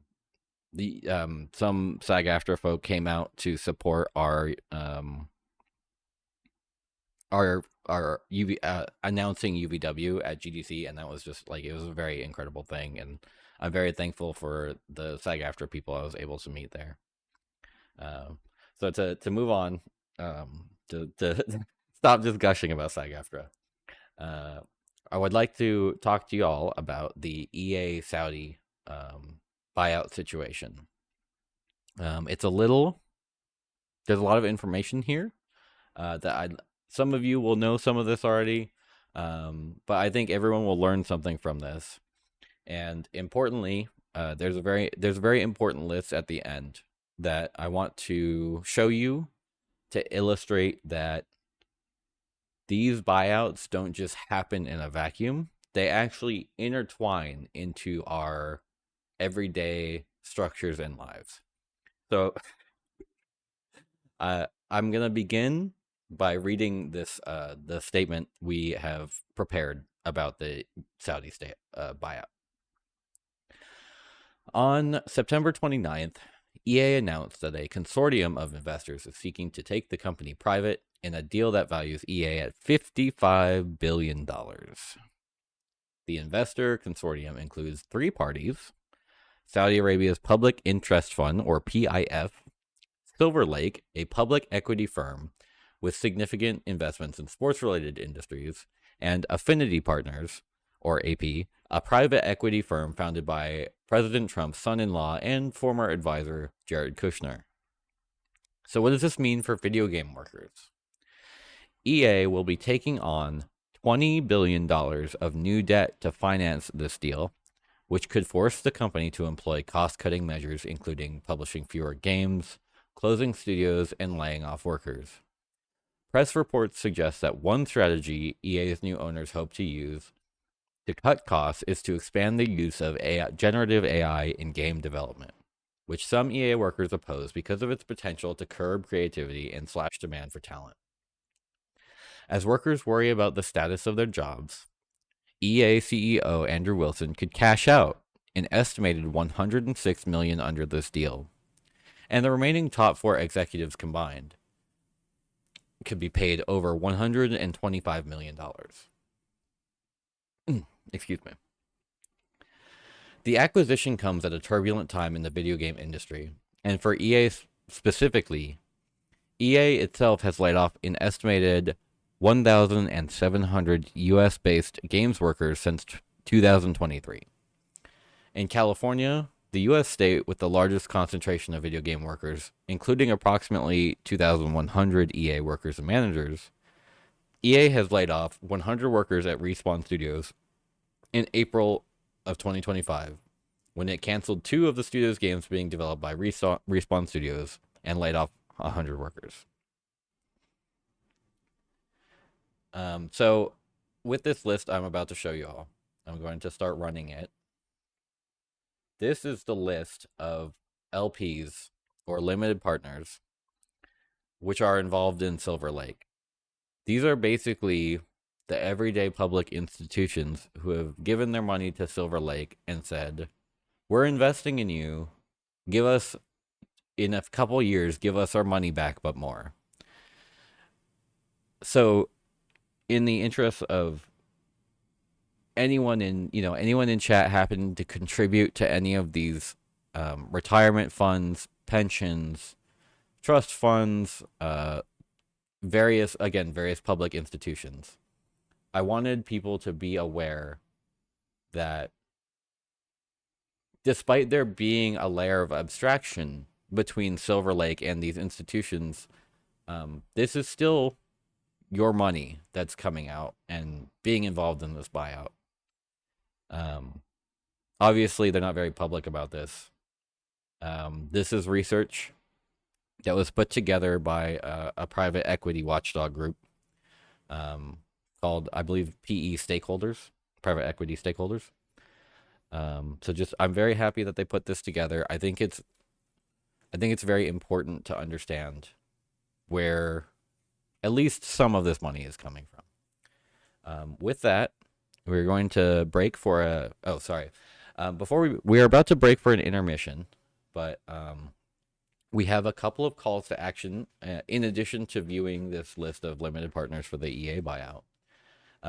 We have a campaign to support the Rockstar workers who are fired in Toronto. So if you would like, you can write a letter at this link to help support, basically saying to Toronto, they were fired unfairly, they should be reinstated. And then for those of you who are local to Ontario, there's actually an in-person picket that you could join this Friday, December 12th, which is going to be at 12 p.m. Eastern time, because that's the time zone in Ontario. And so if you would like to join that, the link has been posted in chat. I'm seeing a question about where can I see this list. I have it locally right now, but I will get it to the comms team, and I will ask them to post it. After our intermission, which will be about 15 minutes long, we have exciting interviews with some of our fellow CWA game unions. So look forward to that, and then look forward also to the last 2 rounds of our Avarice Awards. Thank you all so much, and we'll see you when we're done with our break. See you soon. See you soon.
All right. Just to let you all know, we are going to start with, we're going to start first with a recorded interview with Beth from AQAU, which is a very touching story of how her union saved her job. And then we're going to have a very exciting live interview with Juniper from the ZeniMax union. And she's going to share some very exciting news about their contract and their fight to win their contract. So here it is with the interview with Beth. I hope you enjoy it. Hi, Beth. Thank you so much for hopping on the call with me Hi. today. Really Yeah, of excited to course. hear I'm from glad to you. be here. If, Yeah. if we could start by just getting a short introduction from you, hearing about what you do in the industry, which part of the union that you're in, and just a few interests and hobbies that you have. Sure. My name is Beth. I work for Activision Publishing as a QA functional tester for Activision Publishing directly. And I work on QA testing the Call of Duty games. I'm a writer. I have a degree in creative writing for entertainment. I'm the oldest of three, and I'm an Aquarius. Great. Thank you so much. And so you came on with us tonight on the show to share your story of how AQAU saved your job. So if you want to tell us about that, very exciting. Yeah, absolutely. I moved to Minneapolis in the Minnesota area to uh, grow after I got my degree. I really wanted some opportunities to get to use it, and I've always loved video games, so I started working with Activision. But I have had lifelong anxiety problems. And I've developed agoraphobia and social phobia. And so I was working from home during, the pandemic and everything.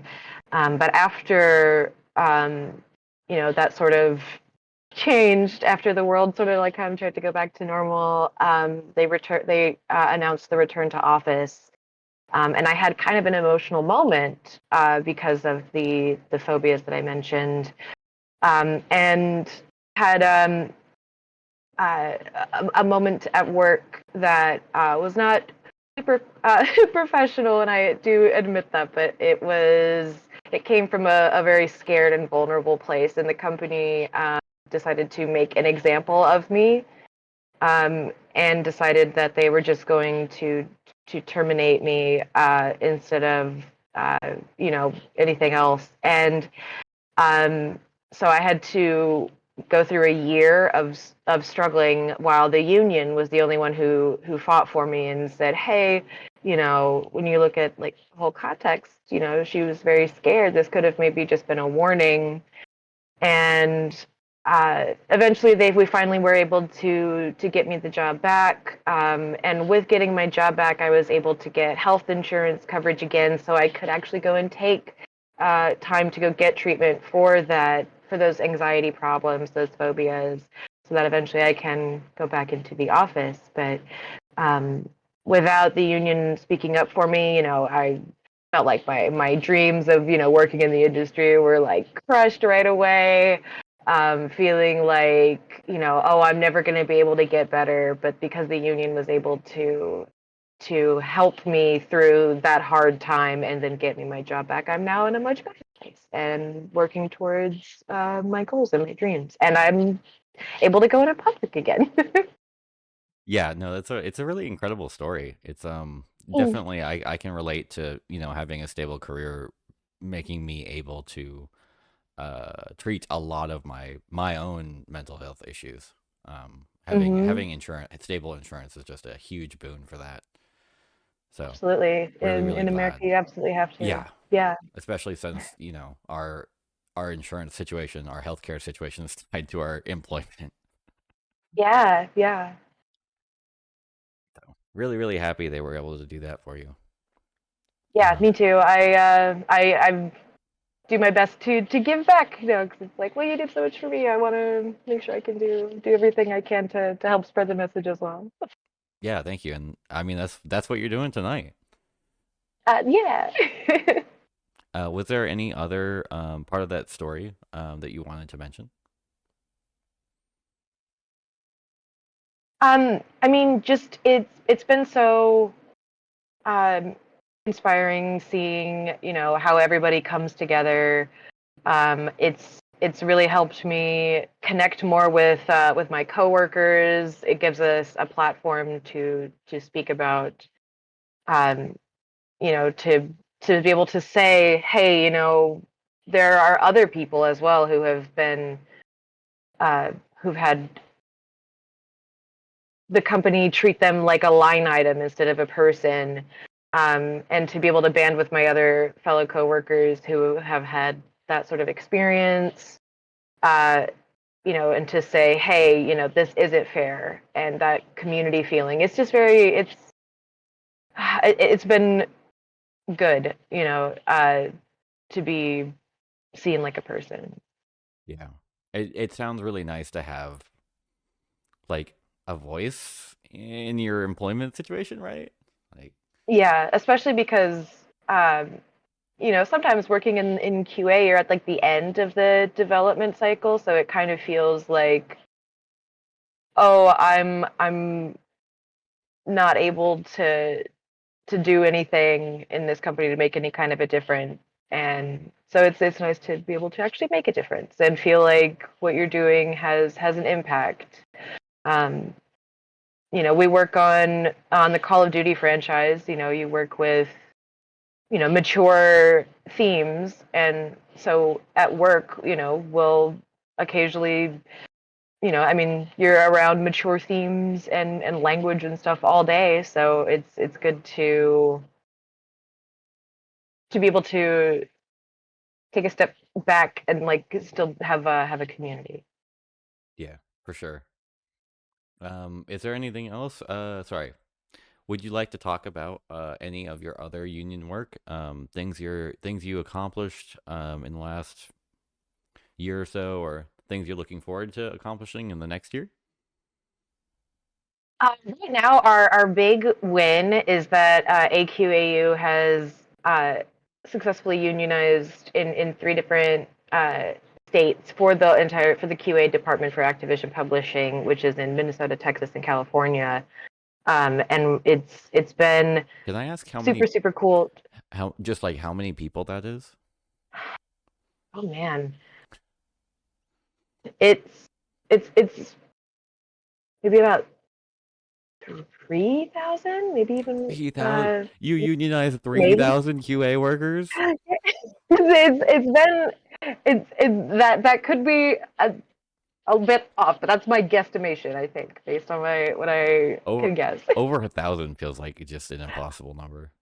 To be, it's a lot. It's a lot of people, and to be able, yeah, to go across the whole state, or the whole country rather, into different states. We've been where we finally, we got our unionization agreement. We're still working on the contracts, and the contract part takes time, but we've been getting regular updates every time we have, bargaining, things like that. We get regular updates about it, and it's, there's always progress going forward.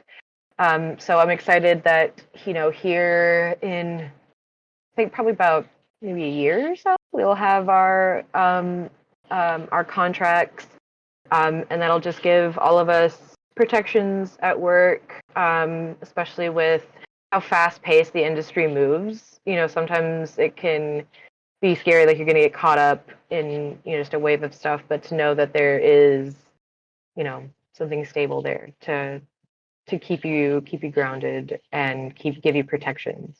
And so to bring the stage level, so that way you're talking on even levels instead of having someone being over the other. Yeah. Just the sheer numbers and the fact that y'all are negotiating your first contract, like both of those are so exciting, and I'm really looking forward to what comes of it.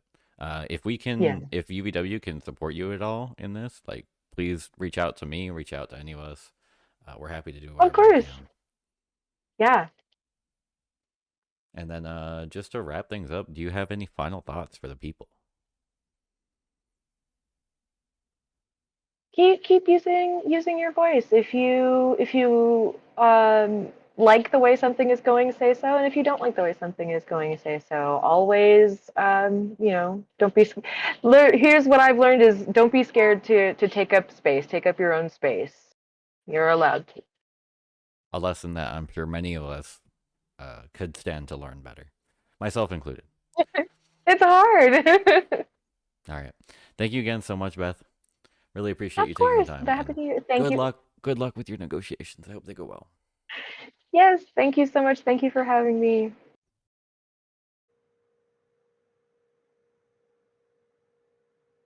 All right. After that lovely and inspiring interview with Beth, we are now going to conduct a live interview on the part of the very gracious Juniper from the ZeniMax Union.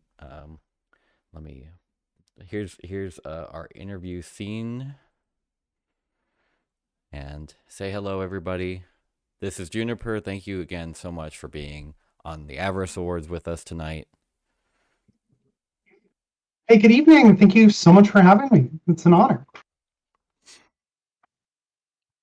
So, could you tell us about a little bit about yourself, Juniper? Can we get to know you? Know what you do? Know about some of your hobbies? Maybe even a little bit about your union. Sure. Yeah, my name is Juniper Dowell. I use she, her pronouns. I'm a quality assurance tester working for ZeniMax Media, a Microsoft subsidiary. I imagine a lot of the chat knows this. ZeniMax owns several studios like id and Arcane, but I primarily worked on Bethesda Game Studios titles like Starfield and Fallout 76, doing my best to find those classic Bethesda bugs before they make it out the door. In my free time, I'm a big TTRPG hobbyist. I love reading indie TTRPGs and fiddling with my own little designs. I enjoy long walks in the park and organizing my coworkers to fight for better workplace conditions. That's great. I also enjoy long walks in the park, and I have a friend that I feel like I should introduce you to, who is a big indie TTRPG writer. Oh, please, yeah. But in the meantime, you came on to the show to tell us about to share your story with us. So I think we're all ready to hear it. Well, great. Let's see. So our union started pretty small. Started in someone's basement, just talking about workplace conditions after work one day. I think it may have evolved out of a D&D group, actually. And just built from there. Like any union, it's built on just talking to your coworkers and listening to each other and getting a sense that together you can do something different. So at some point we got in touch with CWA, Code CWA. People started getting trained organizers. I ended up getting brought in later in the process, but still very much present for a lot of it. And I got that same training and we built it from there.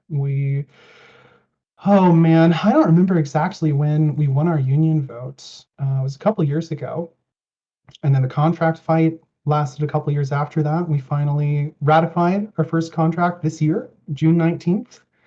And ever since, we've been working to maintain our togetherness in the face of a big wave of layoffs earlier this year. And just now that we can enforce our workplace conditions, we've been doing so,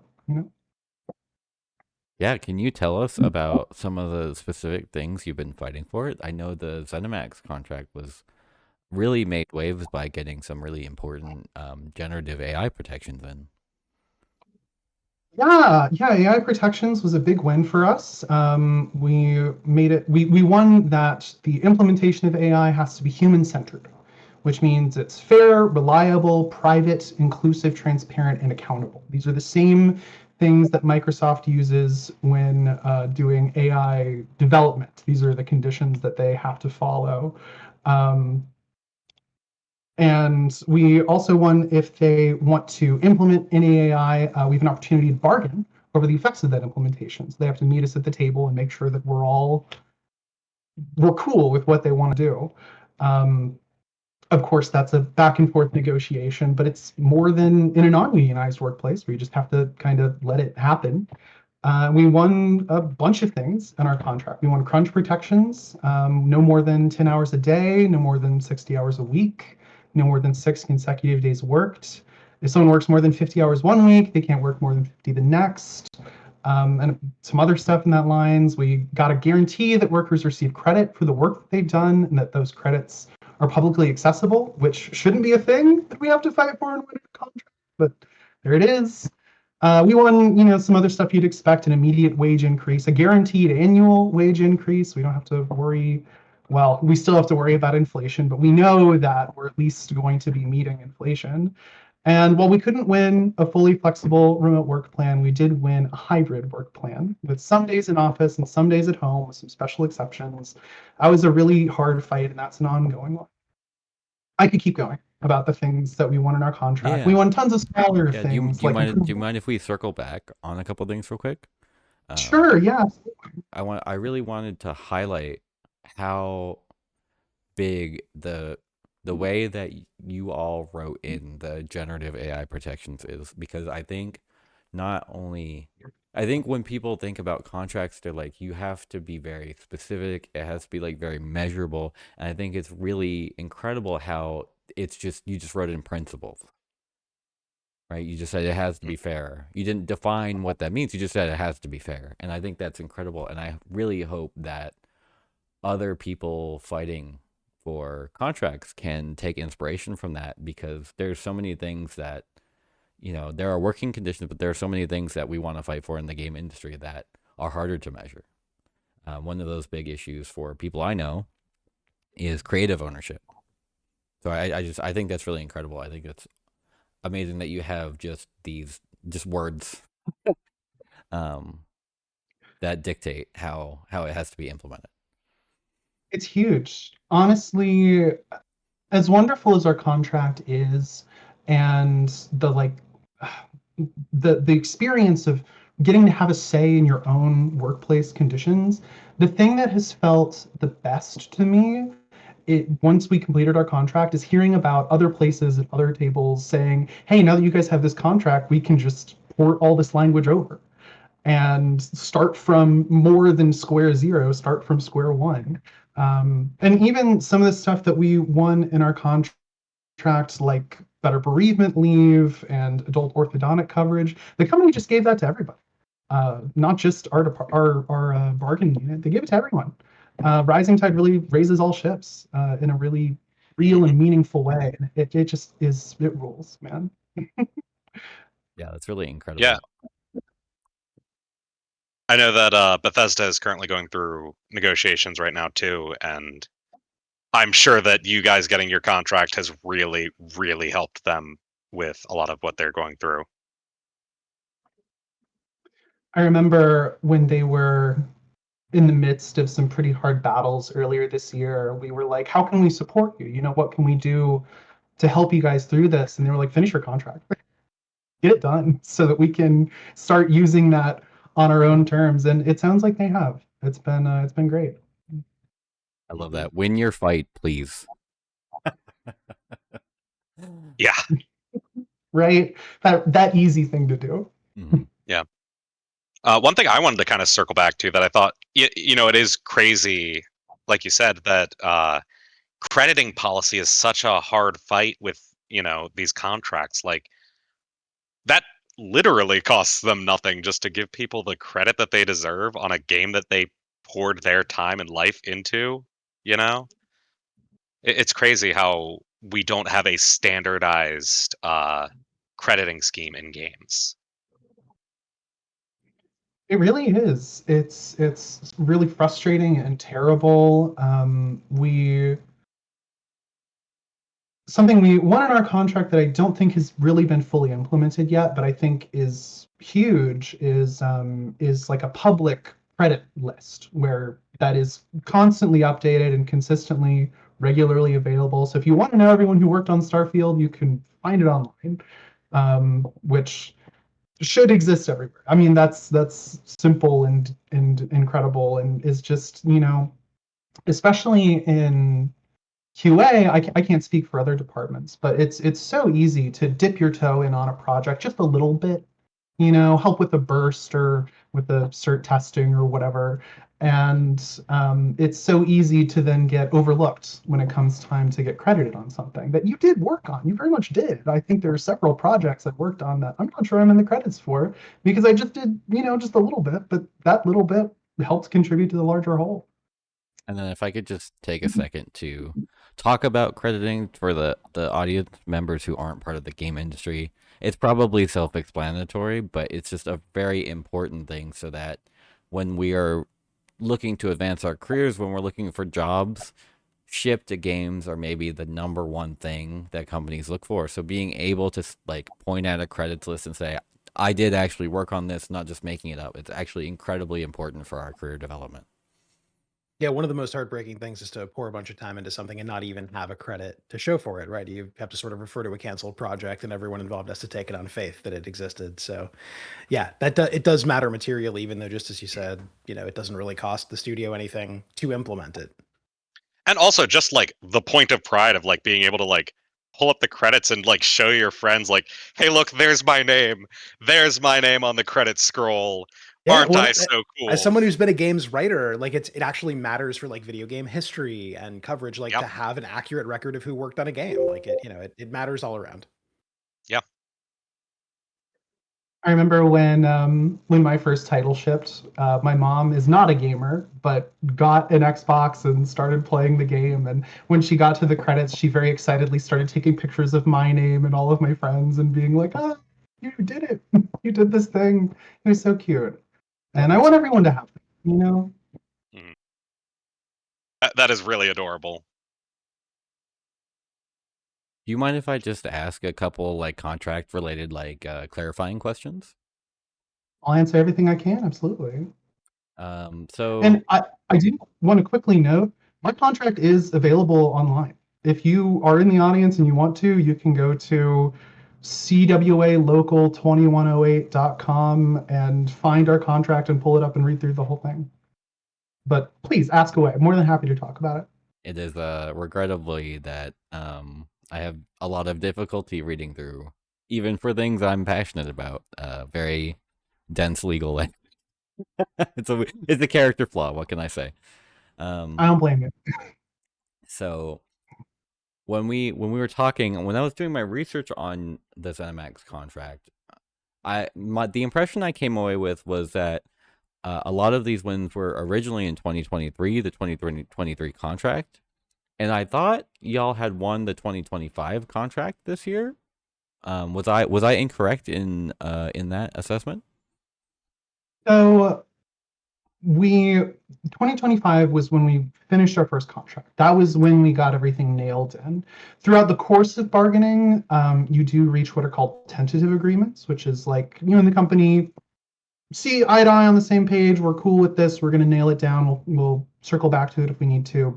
And sometimes those are immediately implemented. And also, once you have a union, once your union is confirmed, you did the vote and everything, whatever workplace conditions you have are locked in under status quo. So, for example, once we ratified our union, while we were in the process of negotiating, the company tried to bring everyone back into the office, but they couldn't bring us back in. We were locked in status quo. They had to let us keep maintaining the remote work policy that we were under. And an even bigger one than that, and kind of rad, is that we did suffer a pretty big wave of layoffs this year. But Microsoft confirmed while we were bargaining with them that those layoffs would have happened years ago had we not finished our union. They technically could have laid us off after unionizing. It was just would have been too complicated, would have been such a bad look. So we saved people's jobs for several years because we just did the thing. We got a union one. And as I understand it, you also secured much better conditions for the people who were laid off once they were laid off. I hope so. Yeah, I like to think so. We certainly won much better severance for folks than they would have had otherwise. we also had an opportunity to bargain over the impacts of those layoffs. So we met them at the table, and while we weren't able to win any jobs back, we did get some small wins, some better severance plans for a subset of people, and that's an ongoing fight. I can't talk details, but that's very much an issue we care about, and the people that we lost are not forgotten, or we haven't stopped fighting for them either. And then We do also have a question. Yeah, Oh, yeah, I was for just gonna say. chat, could you tell me what the local was? Your local number? 2108. We are spread across 3 locals. 2108 is the one here in Maryland. At the end of the interview, I can post the link in chat. Remember to do so. That's all right. I wanted to at least get the look. I think people should be able to find it on the search engine from there. Totally. Let me check my notes. I want to make sure I don't miss anything. I'll say too, while you look, that is such a great resource because so many people who are new in the industry just simply don't know what a fair contract looks like. So having that resource is, I think, a key part of just what you're saying about, a rising tide lifting all ships and all that. And it's a huge step in the right direction. And for a first union contract, I'm led to understand it's kind of incredible what we won, but it's nowhere near what we deserve as workers, what we deserve as an industry. It's a move in the right direction, but there's still a lot of ground we need to gain. It is just an amazing baseline to have, though. Sorry, did you have a question, Drew? I was just going to point out that, we were joking that winning is, not always the easy thing to do, but I do think winning makes the next win easier. So I think that's part of why we appreciate the work that you're doing so much. These early wins I feel like it's a little weird to say early, but it is still, even with all the CWA unions that have been formed in the last year, many of them, have just begun the fight for their first contract. So having you all kind of as trailblazers. It's a weird feeling, but it's cool. Yeah, it's sick, honestly. It's awesome. I was wondering if you could talk about some of what were some of the real fights you had, if there were any that you had to go through, and just a little bit of what that looked like. So yeah, it was definitely negotiation is a complicated thing where you go back and forth at the table, and then the bargaining team communicates with us, and we communicate with them, and we communicate with each other and understand that what we're all fighting for, what we all want. The biggest fight was undoubtedly for remote work, and that was really a really tough one. When you think about unions and how they accomplish their goals, it's hard to think of anything other than a strike, especially if you're not the most informed about how unions work. I know I certainly wasn't before I started doing this. But there's so many other ways that you need to organize and mobilize to build up to a strike. We did small things like wear pins to the office and change our icons in Slack and internal communications to show our solidarity, to more active things. I think we had, I know we had a one-day strike. We didn't do an ongoing strike. We did do a one-day strike that I believe was about remote work. The other big fight we had was trying to get our contractors hired onto as full-time workers. Which is another thing we unfortunately didn't win, which was pretty devastating to have to give up on, because contractors do so much wherever they are. Honestly, temporary workers are huge. Someone earlier was talking about temporary seniors and leads, and we had people doing effectively that. And those fights, it was tough. It was years of trying to maintain this unity and generate leverage at the table and get the company to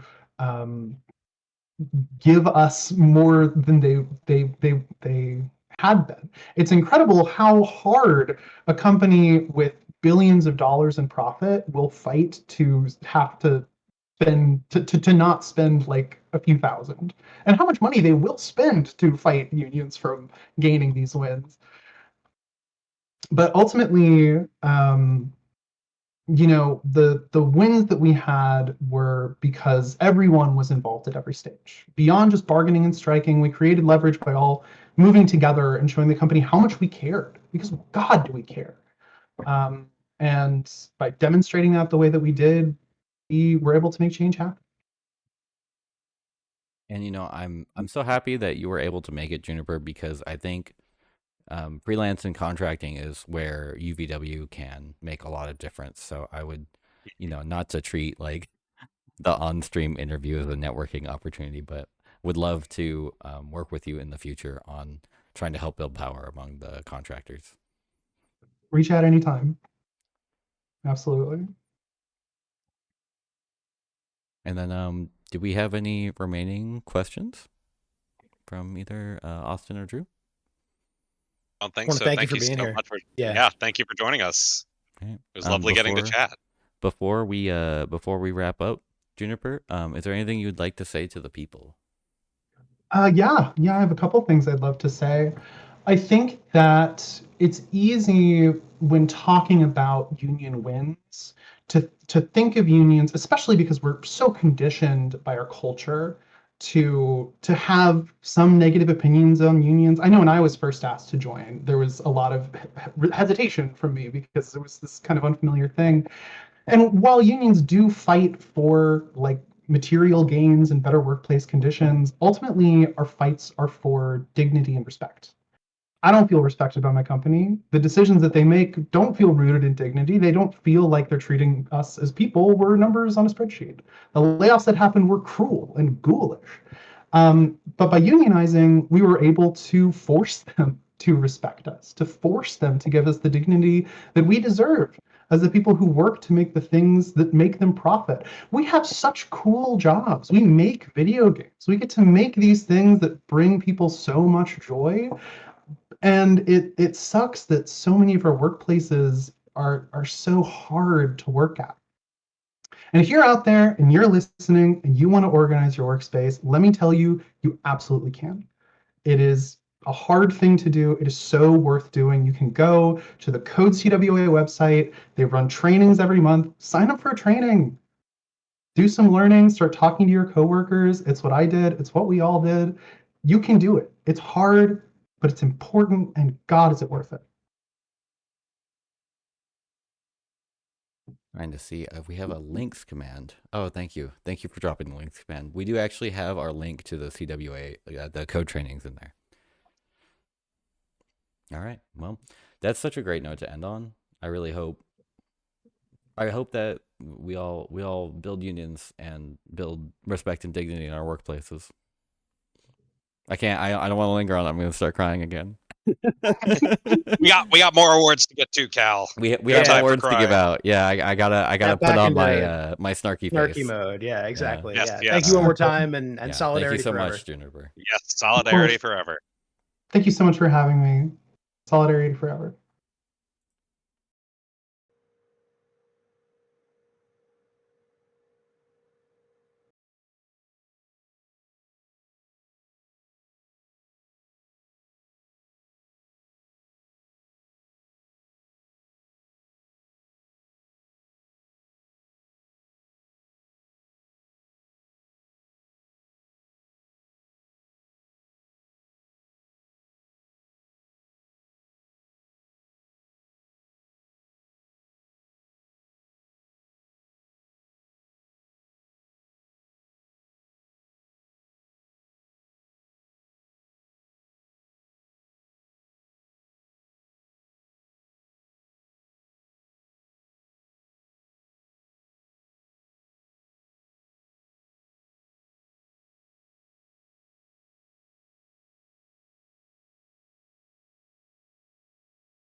Next up, we have a special award.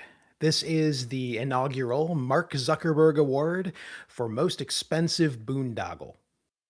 Is a special award for a game adjacent project where an enormous amount of hard work went toward an idea that, on the one hand, never made much sense, but on the other hand, will definitely never be finished.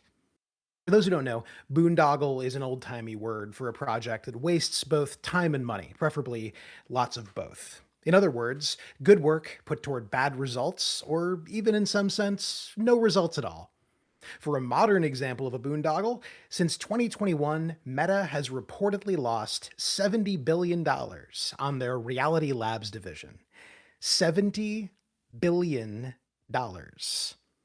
That's real tough to beat, and so I am proud to present the first ever Mark Zuckerberg Award for Most Expensive Boondoggle to Mark Zuckerberg.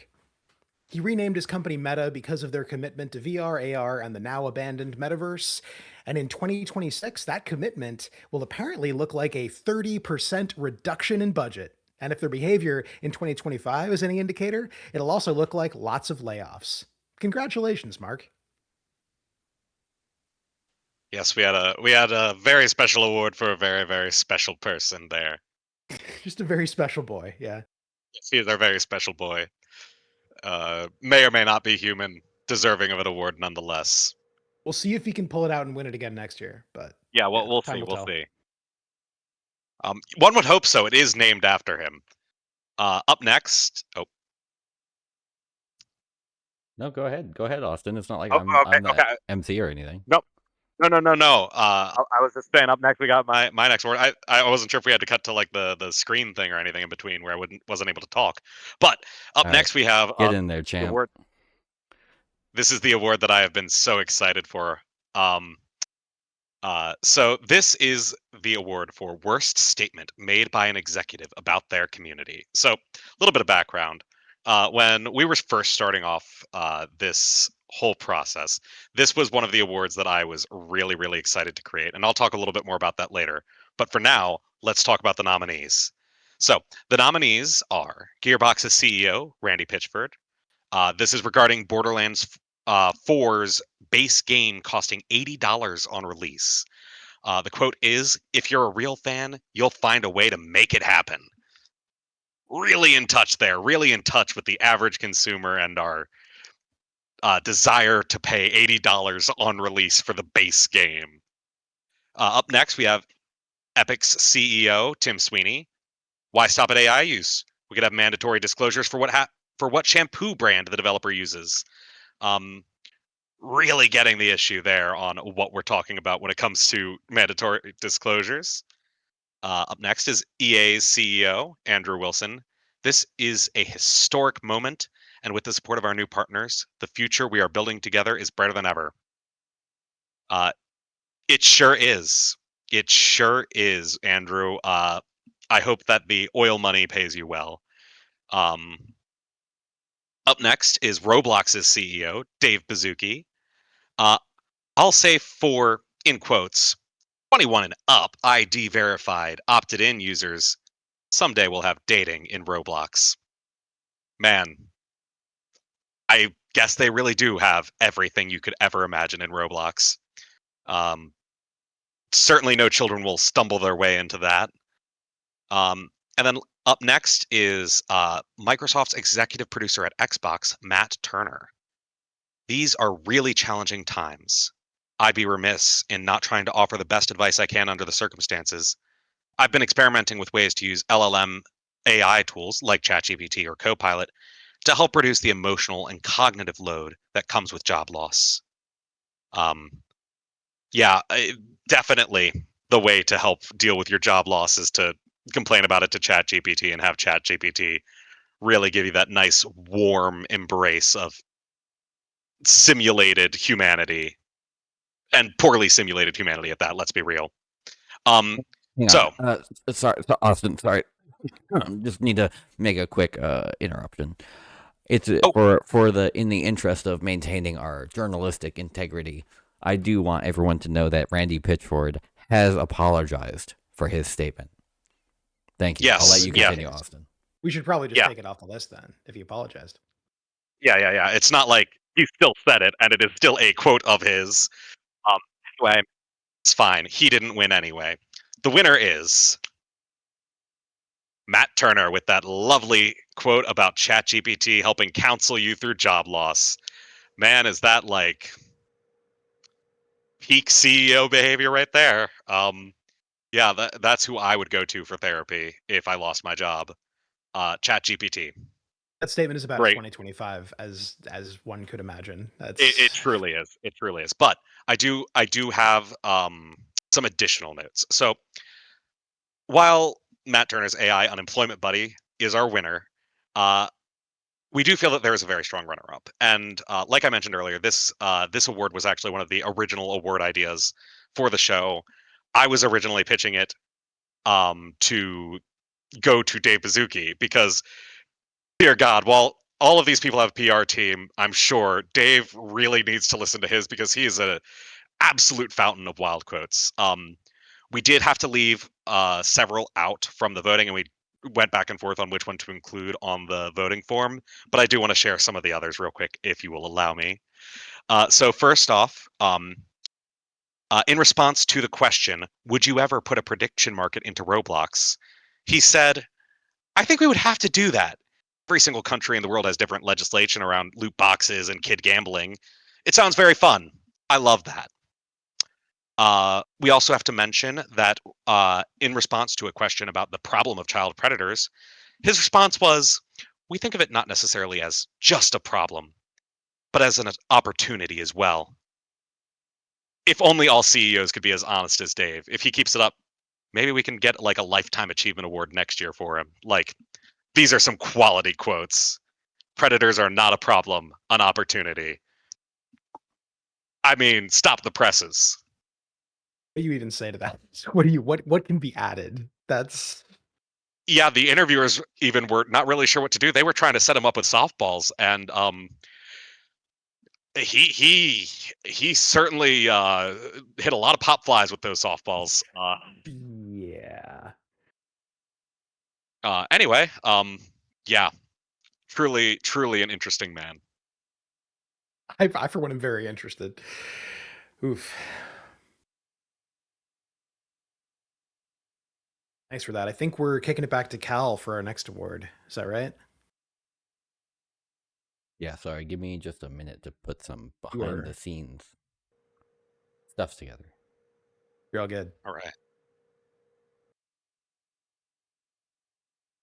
Yeah, the boondoggle sure put a boondoggle in my plans. Mhm. Also just a fun word. It is It a fun is. word. I learned a new word from that.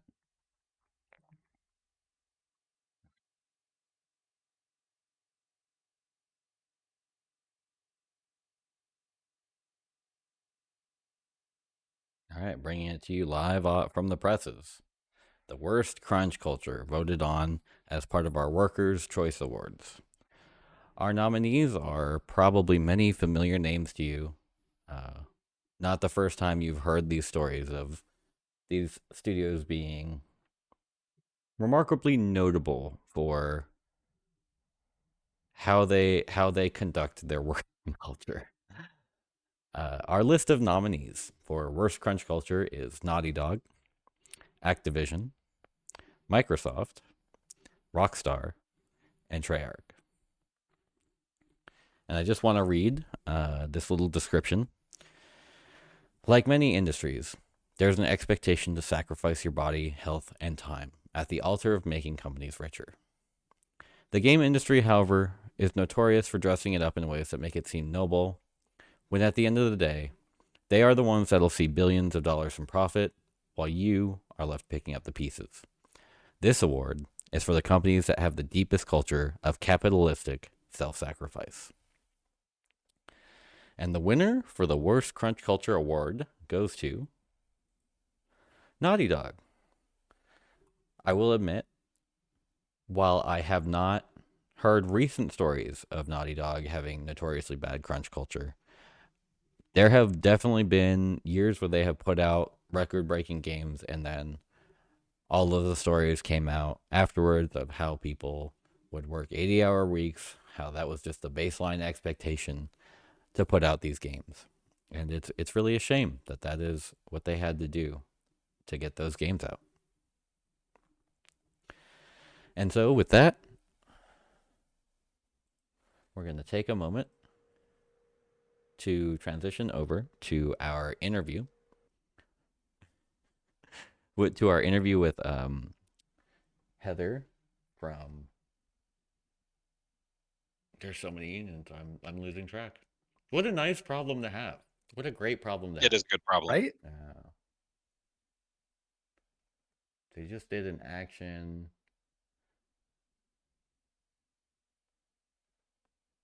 Oh, this might not be me. Maybe they didn't tell me. That would make it so I don't know. They are a wonderful union who is currently taking actions against their employer. We're very excited to learn from them about what that is going to be like. Give me just a moment to get that arranged.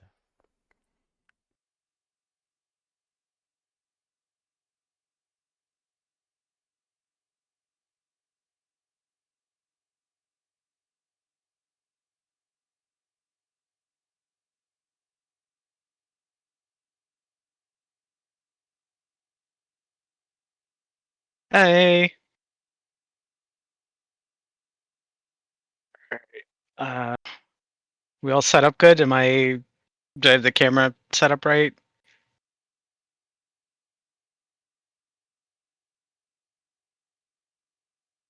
Okay. Gotcha.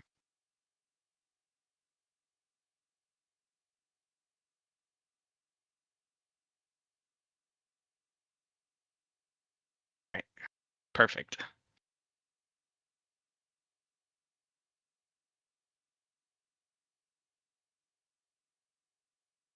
Fine where I'm at.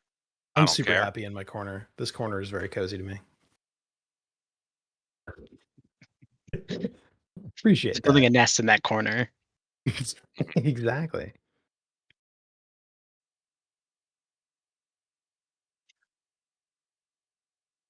I forgot to mute. I'll unmute myself too. Give us just one moment longer.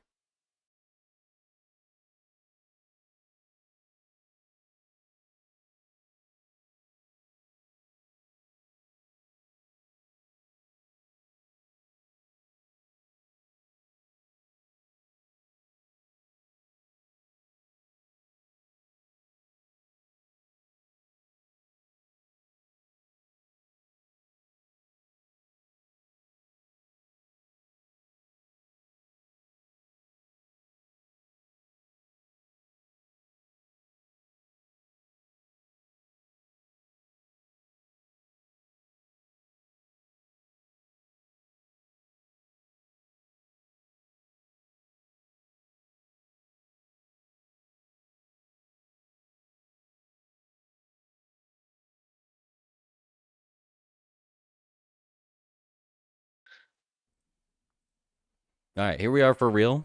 Sorry about that, everybody. A little peek behind the curtain for you. Thank you for joining us again, Heather. Yeah, no problem.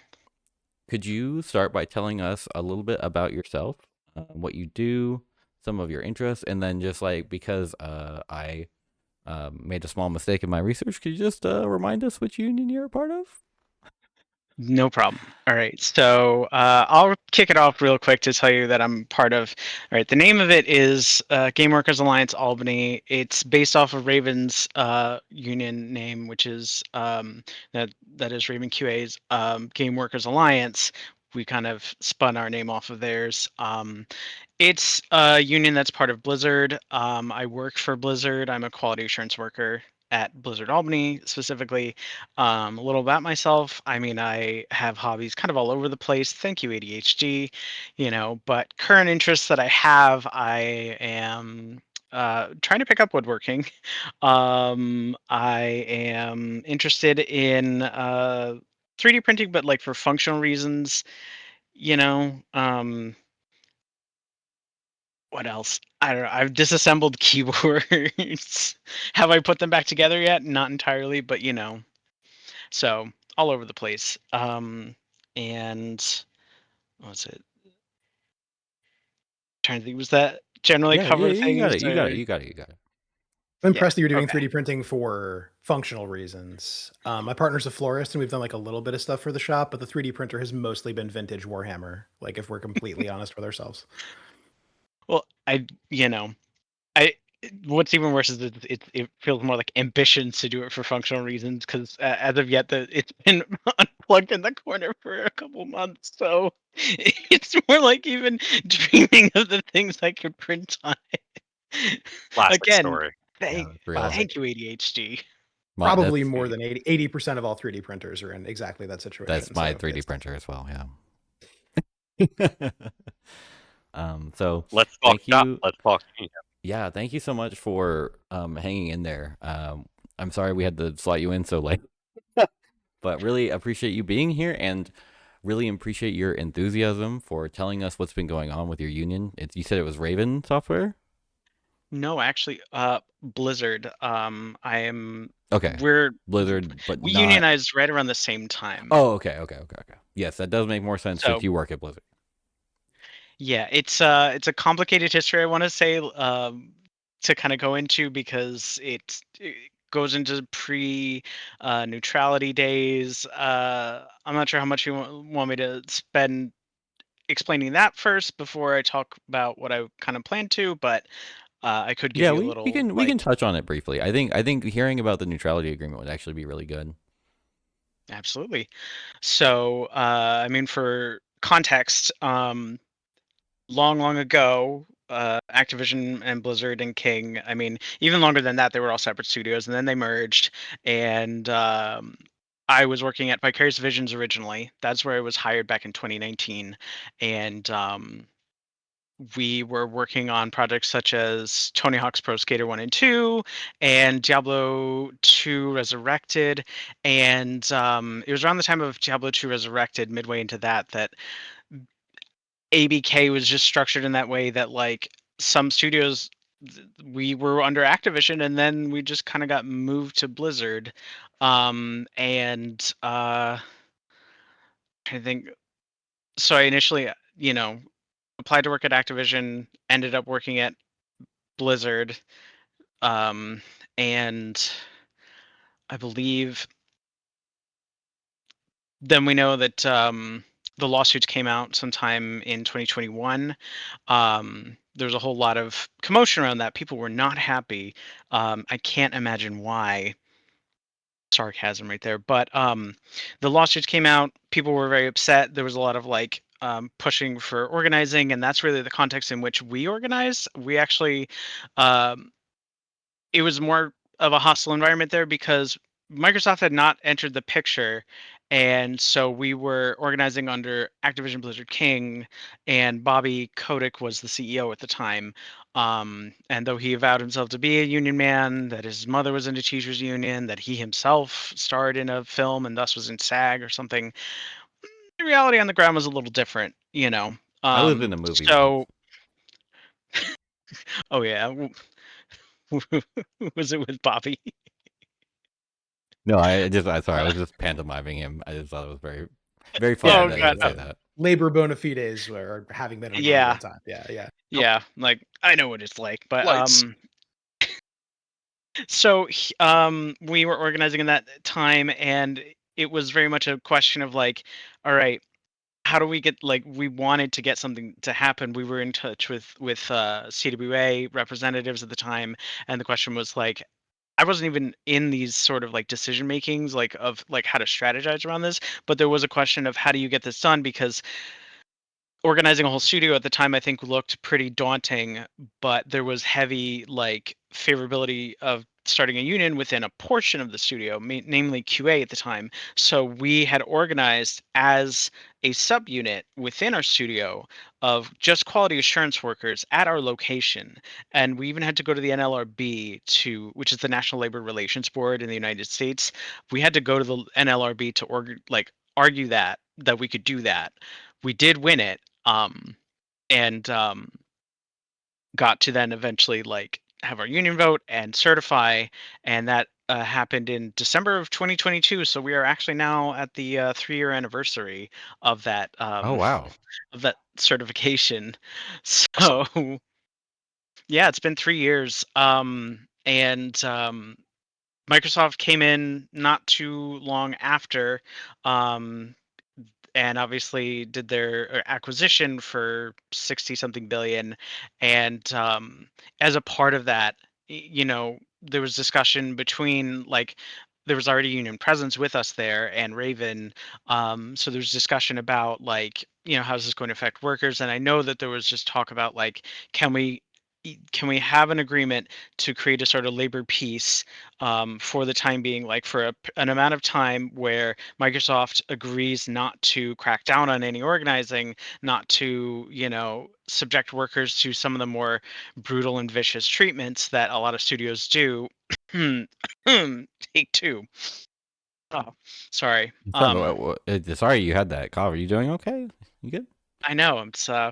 I'm really, I'm allergic to anti-worker stuff. I don't know what's going on. Mhm. But so we yeah, there was the talk of that, and out of it came what we now refer to as just the neutrality agreement, and it's basically Microsoft agreeing that for the period of like, if they agreed to do that, then like they would get sort of a at least like a okay, we won't oppose the buyout and everything, and from like our union, and I mean there's been like obviously there were still the layoffs, which is still something that like when that happened was gut wrenching, right? Like none of us looked at that and said what a great thing to see, but we know that that wasn't like the fault of our union. That if anything, that the power for that was in the hands of like Phil Spencer, Satya Nadella, Bobby Kotick, like a lot more of the chief decision makers than Yeah. any of us. If I And could, it, if I as could a just pause you for a second, sorry. Just to emphasize, so as part of the ABK buyout on Microsoft's part, CWA specifically said we won't oppose you if you promise not to union bust, and that's like companies are not supposed to union bust legally, but having that promise in writing makes it a more legally actionable thing to pursue, and that is why CWA negotiate. That's why they said right. They used the buyout as leverage to negotiate that condition in. Okay, I wanted to make sure that was clear to everyone in chat. Please continue. Absolutely fair. My memory of exactly the circumstances around it was kind of hazy because I was focused on other things at the time. But certainly, the result of it was that we went overnight from a company that would do things such as in Slack, for example. One of the funniest examples would be like somebody anonymously creating an account, and I mean it, like their name was ABK Facts in Slack, and they went into the channel that a lot of workers were talking about organizing and union things and generally pro labor stuff in, and giving us facts about unions, um, as well as like putting in messages in channels that people couldn't unsubscribe from, which we then like mass downvoted. And I will never forget seeing the response of like, your disappointed dog emojis are noted. Um, I'm sorry. What was so the account? Did you say it was like ABKU Facts? ABK Facts, Oh, okay, just ABK. Okay, just like such a so transparent like Yeah, corporate alt is it's hilarious. mhm. they all try that bullshit. So overnight from like that to you can say the word union, you could say the word, organize. You can do a lot more of these things out in the open of your company. I often will wear like this T-shirt, my I got code that CWA. T-shirt. Hell yeah, go Hey, CWA shirt. let's go. I wear it often, and like I've never been sanctioned for it, never been, never been terminated. Like that, like, it's much harder for uh, you know, some of the more blatant acts of union busting to happen in that environment. So it really at least did create an environment that allowed us to then go from just a couple, small units of QA workers organized to now practically the entirety of Blizzard, right? So That's amazing. Yeah, almost all of it. Great work. almost all of it. Yeah, almost. Um,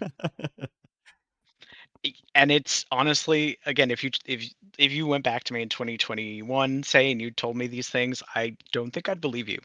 I I don't think I would have understood the significance. But so I may as well have told you the tooth fairy was real.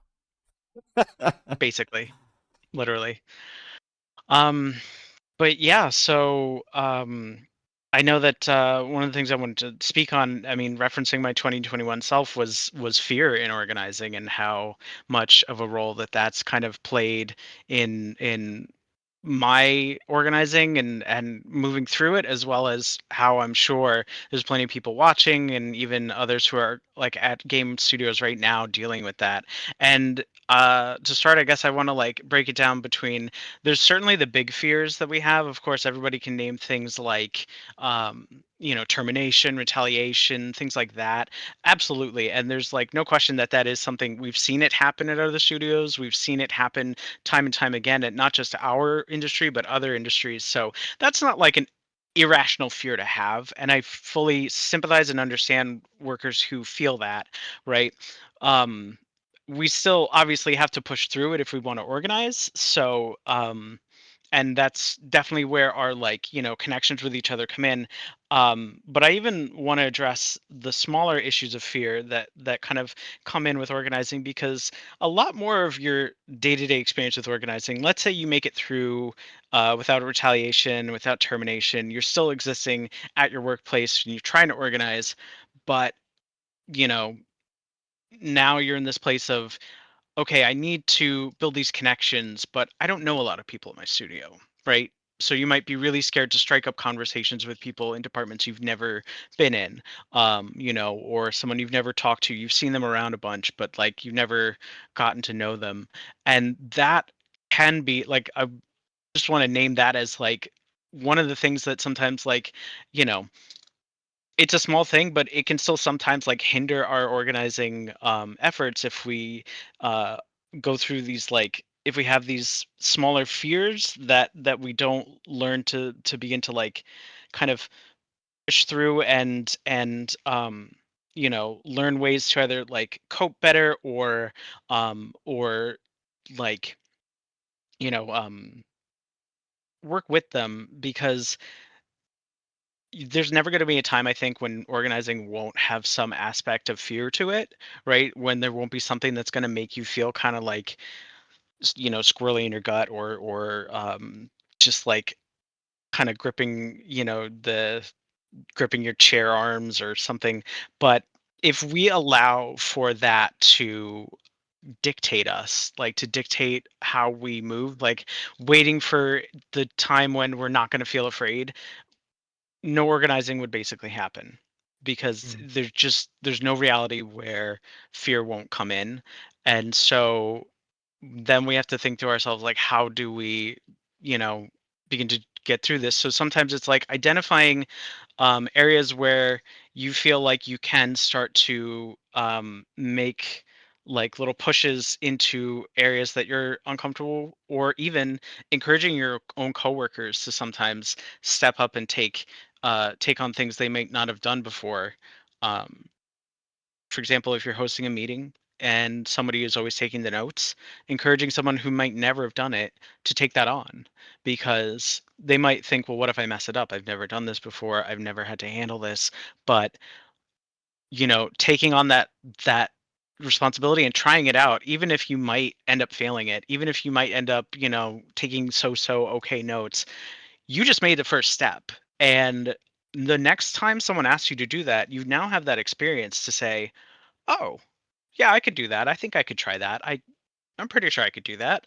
And it just grows and grows. It builds from there. Yeah. That's been Um, my experience. as part of UVW, one of the things that as part of the campaign committee, started trying to really emphasize is we need to train our organizers to train organizers, and really start to robustly build out that pipeline so that it's not just the same group of people always running projects and running themselves out. Hmm. Absolutely. Because, uh, like it's a tough lesson to learn too. Like, uh, I am as guilty as many other like organizers who are really like uh what's the word, energetic and excited to take on a lot of things myself. And it's something that I have to learn even still, how to like put things down or ask like someone else to do it instead of me. Learning sometimes how to delegate a responsibility that I might be often taking on. Hey, um hey, Austin, Drew, how good am I at delegating? What would you rate my delegation ability? 1 out of 10. Shows improvement. Shows improvement. So That's not bad. I can agree. Yeah, That's yeah. not bad. My grade would also be a shows improvement. That's what, like a Yeah. B? No, No, it's a C. no, Okay, like all right. I yeah. will say though, like that is a fear that is very real but very worth facing, right? The fear of like trusting other people, relying on other people. Like part of Mhm. what's so kind of seductive about the myth that we get sold as far as like how game dev should work is it's just like do what you're told, do it to, to your ability with absolute abandon, right? And everything will just kind of work out. And I think there is something comforting about that idea. So it is a very big mind shift to think like, no, we've got to like sort of think about what kind of workplace we want to build. We've got to think about what relationships we want with each other, and then we've got to trust each other.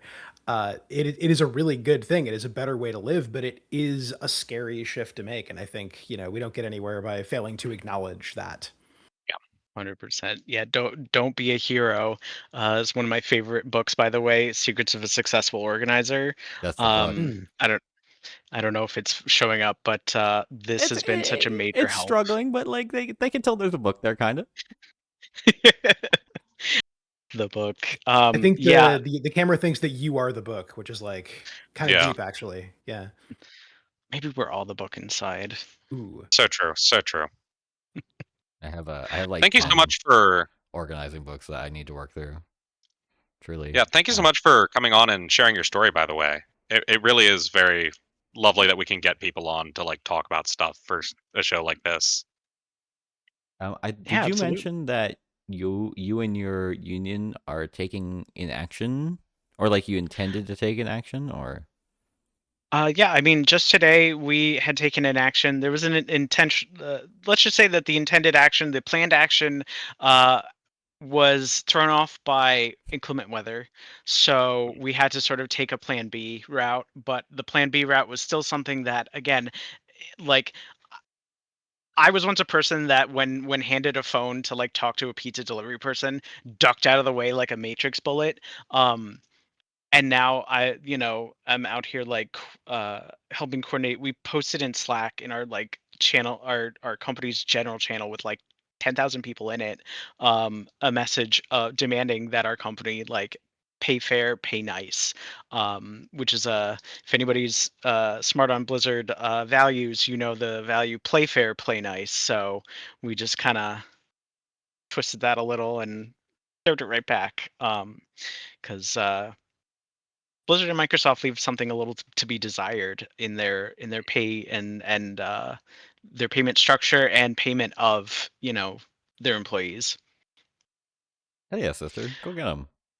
Yeah. I think watching people grow out of their comfort zone is really one of the most rewarding parts of being an organizer. I mean, like we're fighting for real things, right? Like the character growth is sort of like it's good, but it's not really the point. But like it is something that, especially with these people that you like have you're really tight with them, right? You're like your homies, and you're fighting for something together, and then you watch them, and you're like, oh, you have grown as a person, and then you're just like, oh, it's beautiful, it's wonderful. Genuinely so exciting when you see somebody who has never done something before ask to try, like to do it, or to volunteer. Like I'm tearing up for like the fourth time on stream. Like the Sorry, time again. sorry, Gal. No, it's okay. At least this one's like more happy. This is kind of a happy cry. Yeah. But yeah, Bag my Like, life. I do want to drop like a funny tidbit, which is I'm currently interviewing for a contract position at for a central team in Blizzard ish, proximal to Blizzard, but a central team. And I think I think it would be very funny if they saw this show, and I am not optimistic about my chances of getting the gig because of being. But maybe they take neutrality really seriously. They're just about a union shop, right? Like it, Mhm. like you're saying, Heather. So yeah. Yeah, and I don't know. I wasn't brave enough to ask in the interview if they were like part of the union. You know what I mean? So I have no idea. I will add the gig did sound really cool, so I hope not just for the chance to get to talk to more ABKU people, but it did sound pretty cool. I'm wishing the best for you. I hope to perhaps see you, as a coworker, certainly you're always a colleague, even if we never work together in Yeah, the same company. I think, right, we got that solidarity going on. But yeah, I wish you luck. thank you. I may need it after tonight. We all Alrighty, and then thank you again, Heather. Is there any last words you would like to leave the people with? Just that I think you'd be surprised how much you can learn to like do something that seems really hard and impossible, right? Yeah. Yeah, Yeah. Because that's the 5 years story of ago, I organizing. wouldn't have been able to do this. Me neither. But it's wild, Yeah. you know. But you Well, really here's to can't end everything that we'll be able anything. to do 5 years from now. Oh man. We're gonna have a better show 5 years from now. We're gonna have a really damn good show 5 years from now. Hell yeah. Let's go.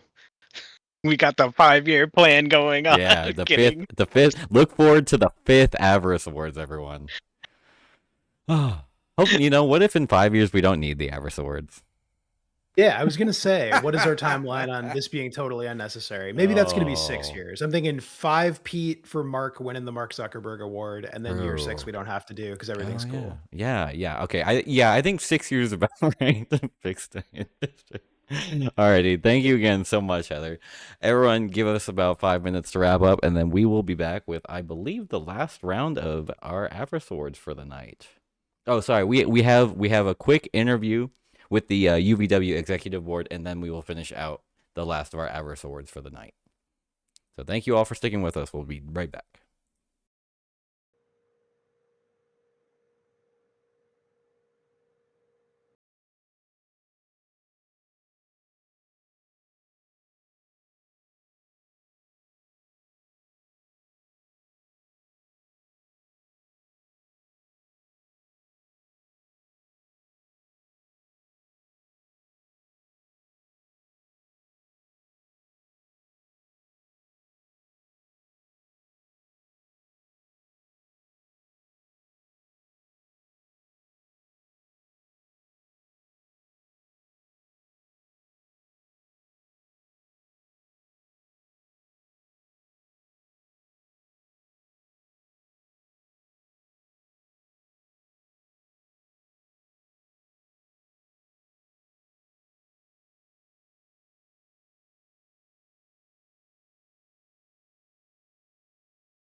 So I just want to put a little call to action in the chat.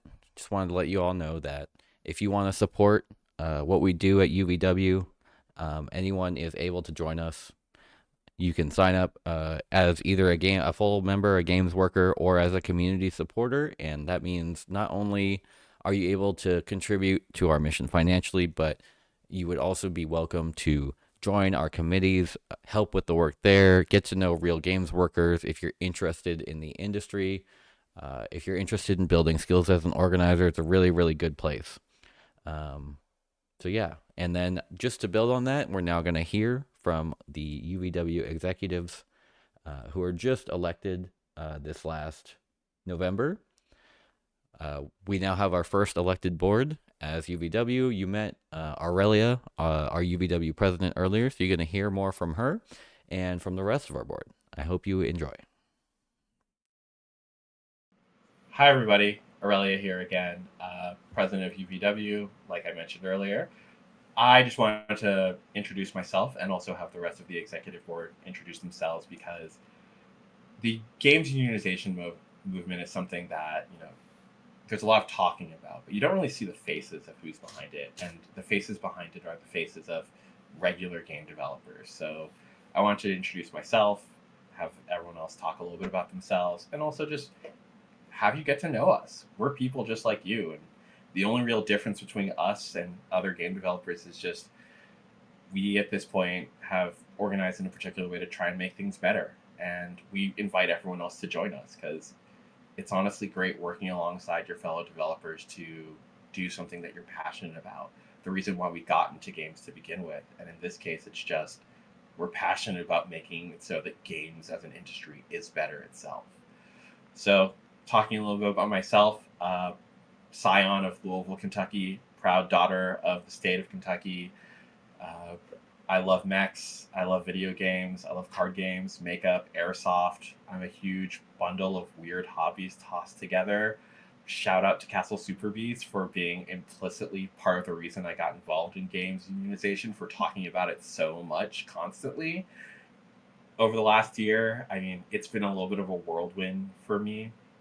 I got involved with UVW after the organization went public at GDC, and I had been working on Wanderstop as a producer, and I just wanted games to be better. I was so tired of stories of, fantastic games that mean so much to people, but are built on the pain and suffering of the people who make them, and it's kind of stupid that that's such a common story. So I got involved, been phone banking, been helping plan actions, helping push forward all sorts of our different initiatives, our Game Workers Bill of Rights, helping onboard people, and I was very fortunate that people decided that I might make a good candidate for president. So I'm here doing that now in the future year. Excited to keep providing more resources for game developers, push forward initiatives targeting things like helping out freelancers, talking about healthcare, talking about our rights as game workers, and just doing so much to make this industry actually tolerable.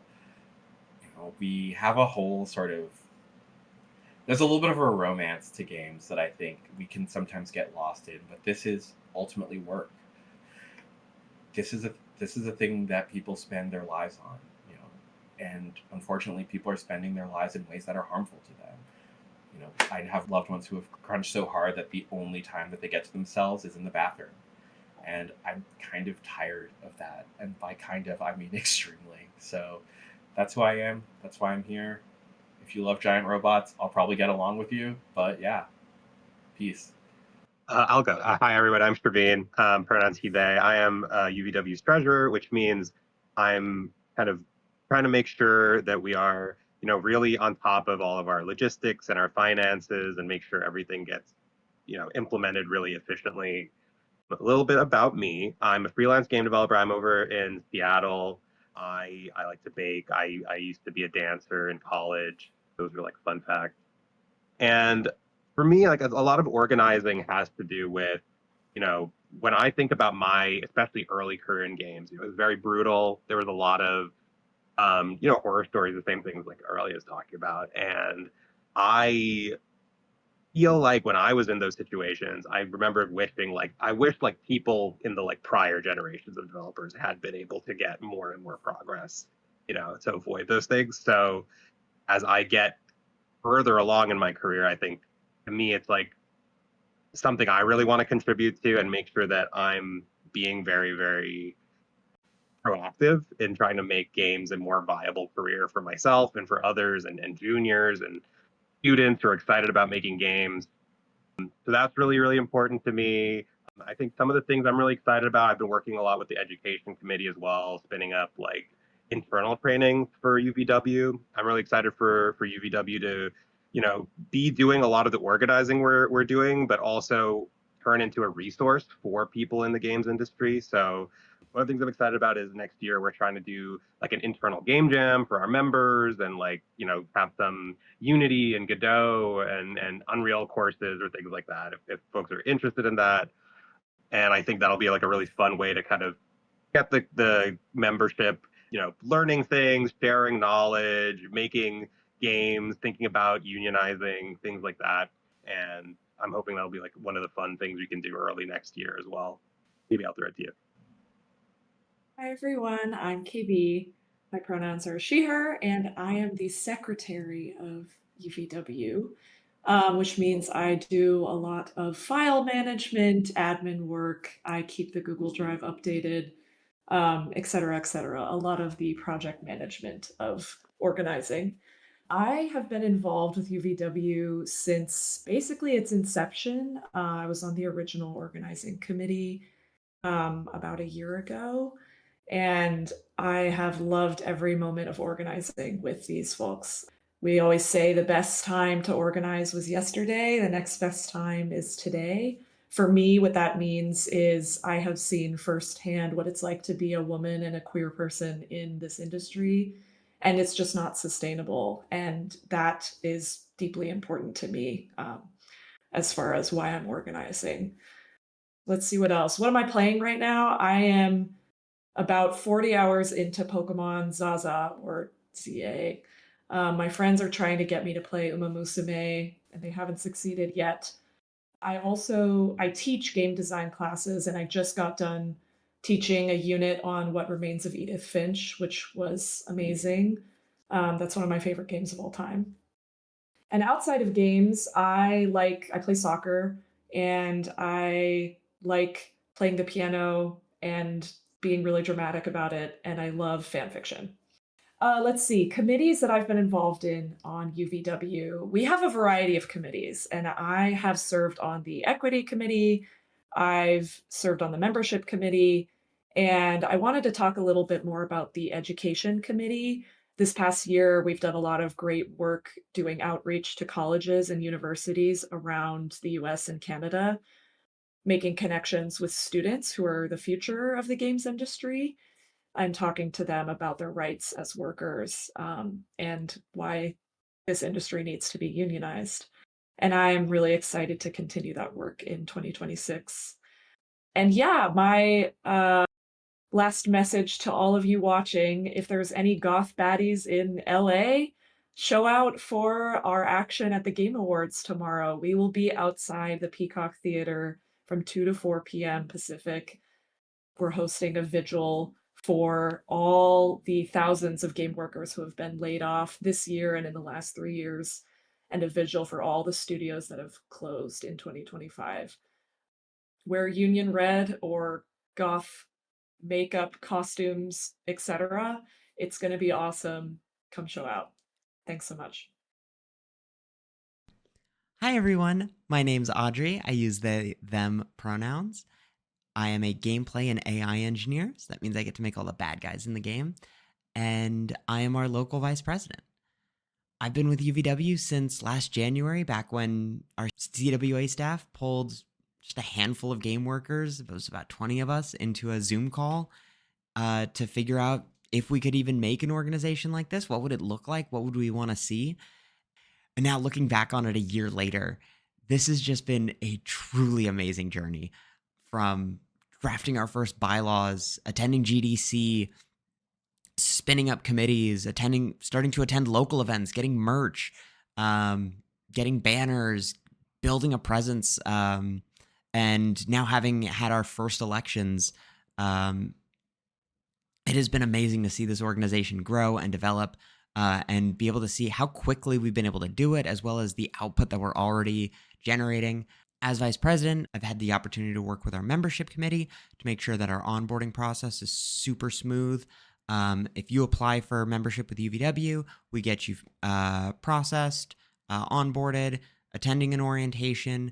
We'll talk to you about like what skills you have, what your areas of interest are, how you would want to contribute, or what aspects of the games industry you want to focus on trying to change. And then we'll get you connected with one of our committees or working groups, or your local chapter to try to get you involved.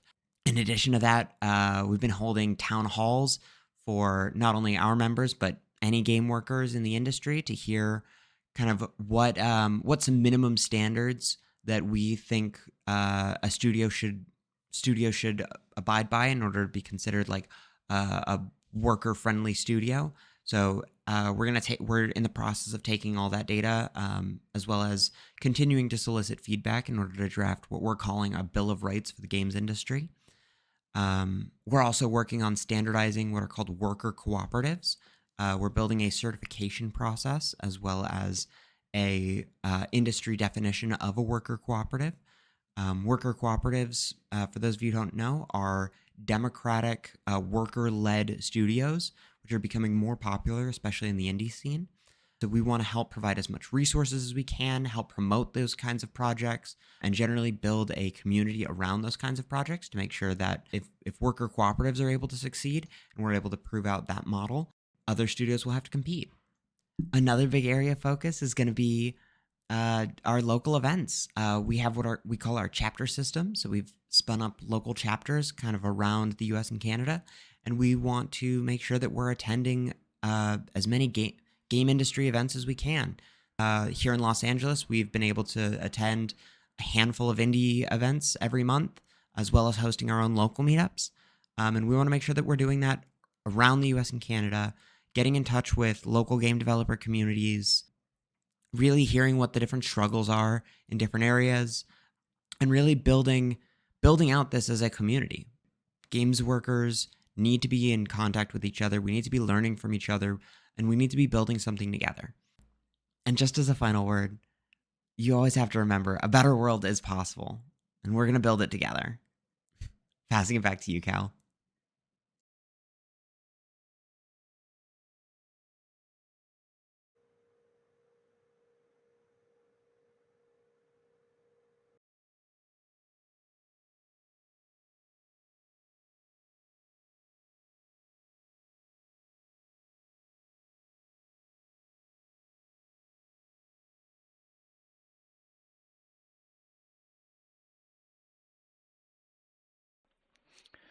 Thank you all for meeting the UVW leadership. Again, if you are interested in supporting our mission as UVW, if you're interested in getting involved, learning real organizing skills, would love to have you sign up at UVW-CWA.org.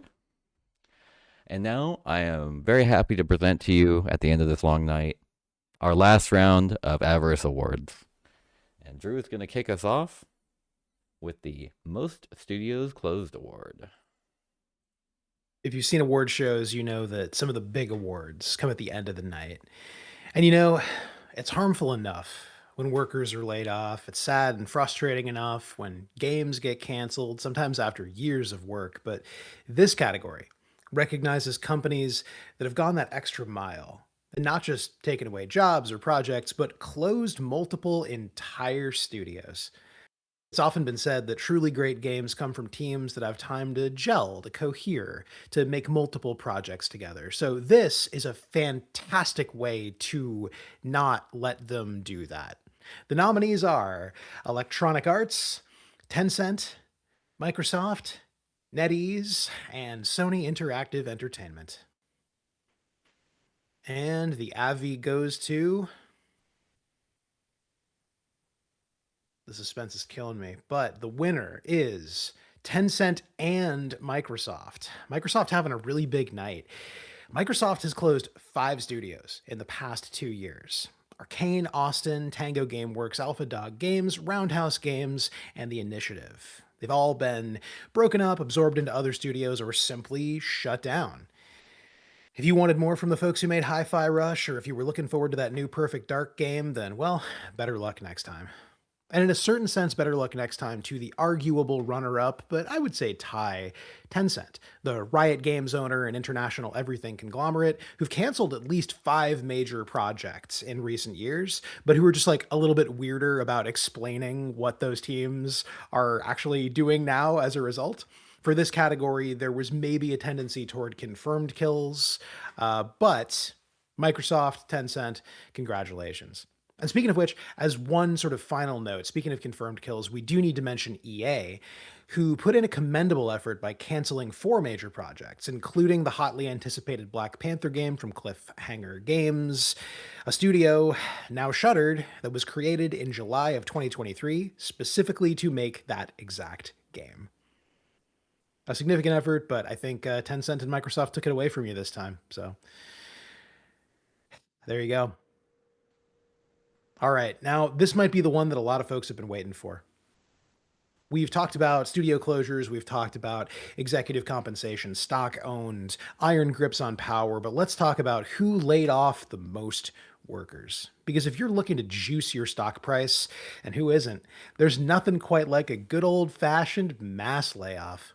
Sure, you're firing the people who make the games that your company sells, which some eggheads will tell you means they can't make games for you anymore, but you're also signaling that you have your own bold vision for the company, I guess involving something other than making games, and everyone is very impressed with you. Okay, not to get on my soapbox, though I guess that is kind of the entire point of this stream, but each of these layoffs represents an unknown and unknowable number of unfixed bugs, unwritten narratives, less interesting gameplay, needlessly clunky or entirely missing dialogue, fewer and less imaginative environments, fewer and more boring quests, just diminished versions of the thousands of tasks that it takes to ship a game. In short, these layoffs inevitably mean fewer games, worse games, or some unholy combination of the two. More than 30,000 games workers have been laid off in the past 2 years. They and their families will need to find other ways to secure food, a roof, clothes, and in some cases, medical care. And in addition to these layoffs being a theft from workers, they are also a theft from players.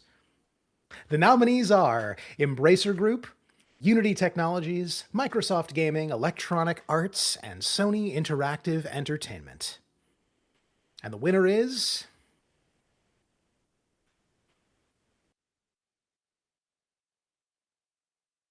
Embracer Group.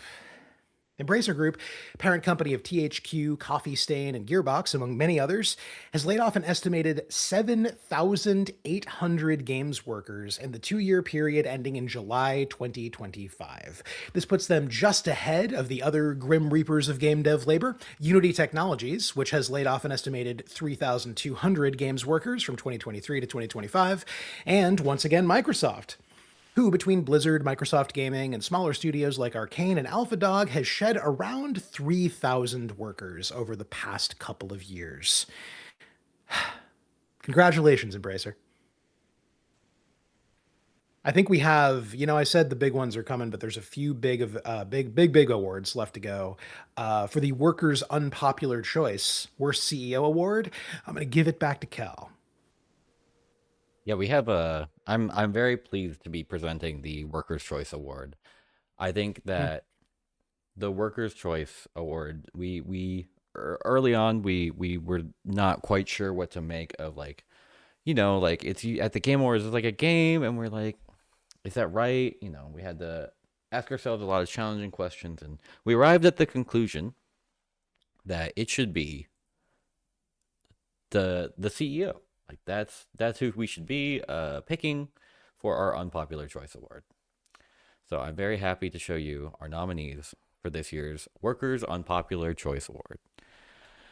The nominees are Phil Spencer of Microsoft Gaming, Andrew Wilson of Electronic Arts, Brandy Pitchford of Gearbox Software, Tim Sweeney of Epic Games, and Phil Rogers of Embracer Group.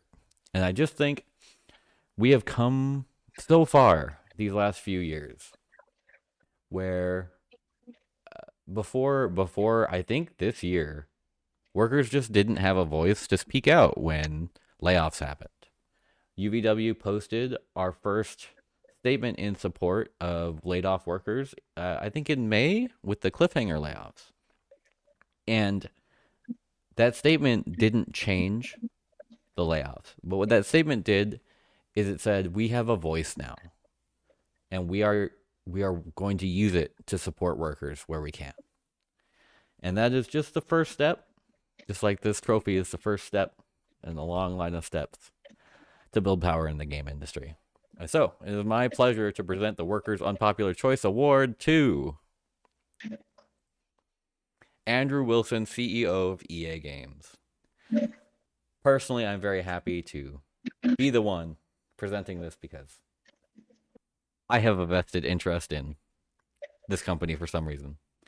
So, Andrew Wilson, I know you're never going to see this, but this one is for you, buddy.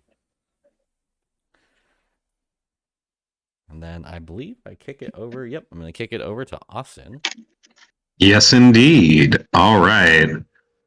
This is another very, very exciting award and the final award for the evening, which is the Players' Unpopular Choice Award. Now, as has kind of been mentioned a few times, we ourselves are gamers. We play games. We love games. And we really value that we were able to connect with all of you out there who also play our games and get your opinions on who you think the worst CEO is. It's so meaningful to be able to have this kind of connection with the community that plays our games. And so let's get right to the nominees. So we have, once again, Tim Sweeney from Epic Games. We have Satya Nadella from CEO of Microsoft. Tim Stewart, CFO of Xbox Gaming. Phil Spencer, CEO of Microsoft Gaming. And Matt Booty, President of Game Content and Studios, formerly head of Xbox Gaming. Now, before I announce the winner, I do want to say how excited we were to see the responsiveness on this question. For context, those of you who didn't get the chance to vote, the vote for this category allowed you to vote for up to 3 candidates. And vote you all did. Not only did the majority of people use all 3 of their votes, but the data is also very clearly not randomly distributed. There are very clear favorites, and people who got less votes maybe are slightly less shitty in comparison. You all knew who you wanted to win this award, and that name came through loud and clear. So let's give it up for our big, big winner tonight.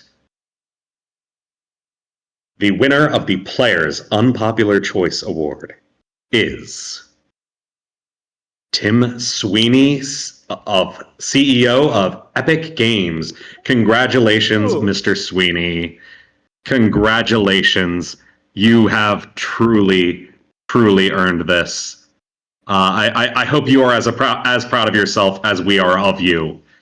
You can imagine how proud we are of you, and you should be that proud of yourself as well. Well said. I consider this one kind of an upset. This one took me by surprise, but I was a little surprised too. You wanted it real bad. Yeah, I mean, I do find it funny that 4 of the 5 were Microsoft people in some way. Microsoft was driving to win very hard. Yeah, Microsoft just outplayed in the 11th hour. Yeah, I mean, Microsoft sweep was looking possible, but there's a lot of skill out there in the field. Yeah, they really competed hard for this award show that they did not know existed until, I don't know, maybe sometime in the future they'll find out about it. Yeah, maybe they'll hear about it in the news. Do you think we'll make the news? Hey, on that note, I do think anyone who's still watching, please tweet, Instagram post, make hashtag Blue the Avarice Sky, Awards a thing, please. Or hashtag Abby's. Hashtag Abby's. Oh yeah, Abby's. Yeah, hashtag Abby's. Pretty right. strong. Yeah. Please get this award show, get these awards to your favorite content creators, your people.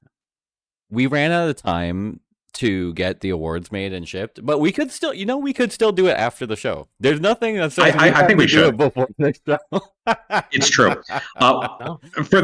For some context, we were originally going to be getting like actual trophies and certificates for these awards to ship to the winners, and then hopefully some worker will get it, see it, and before it gets thrown in the trash, take a picture of it.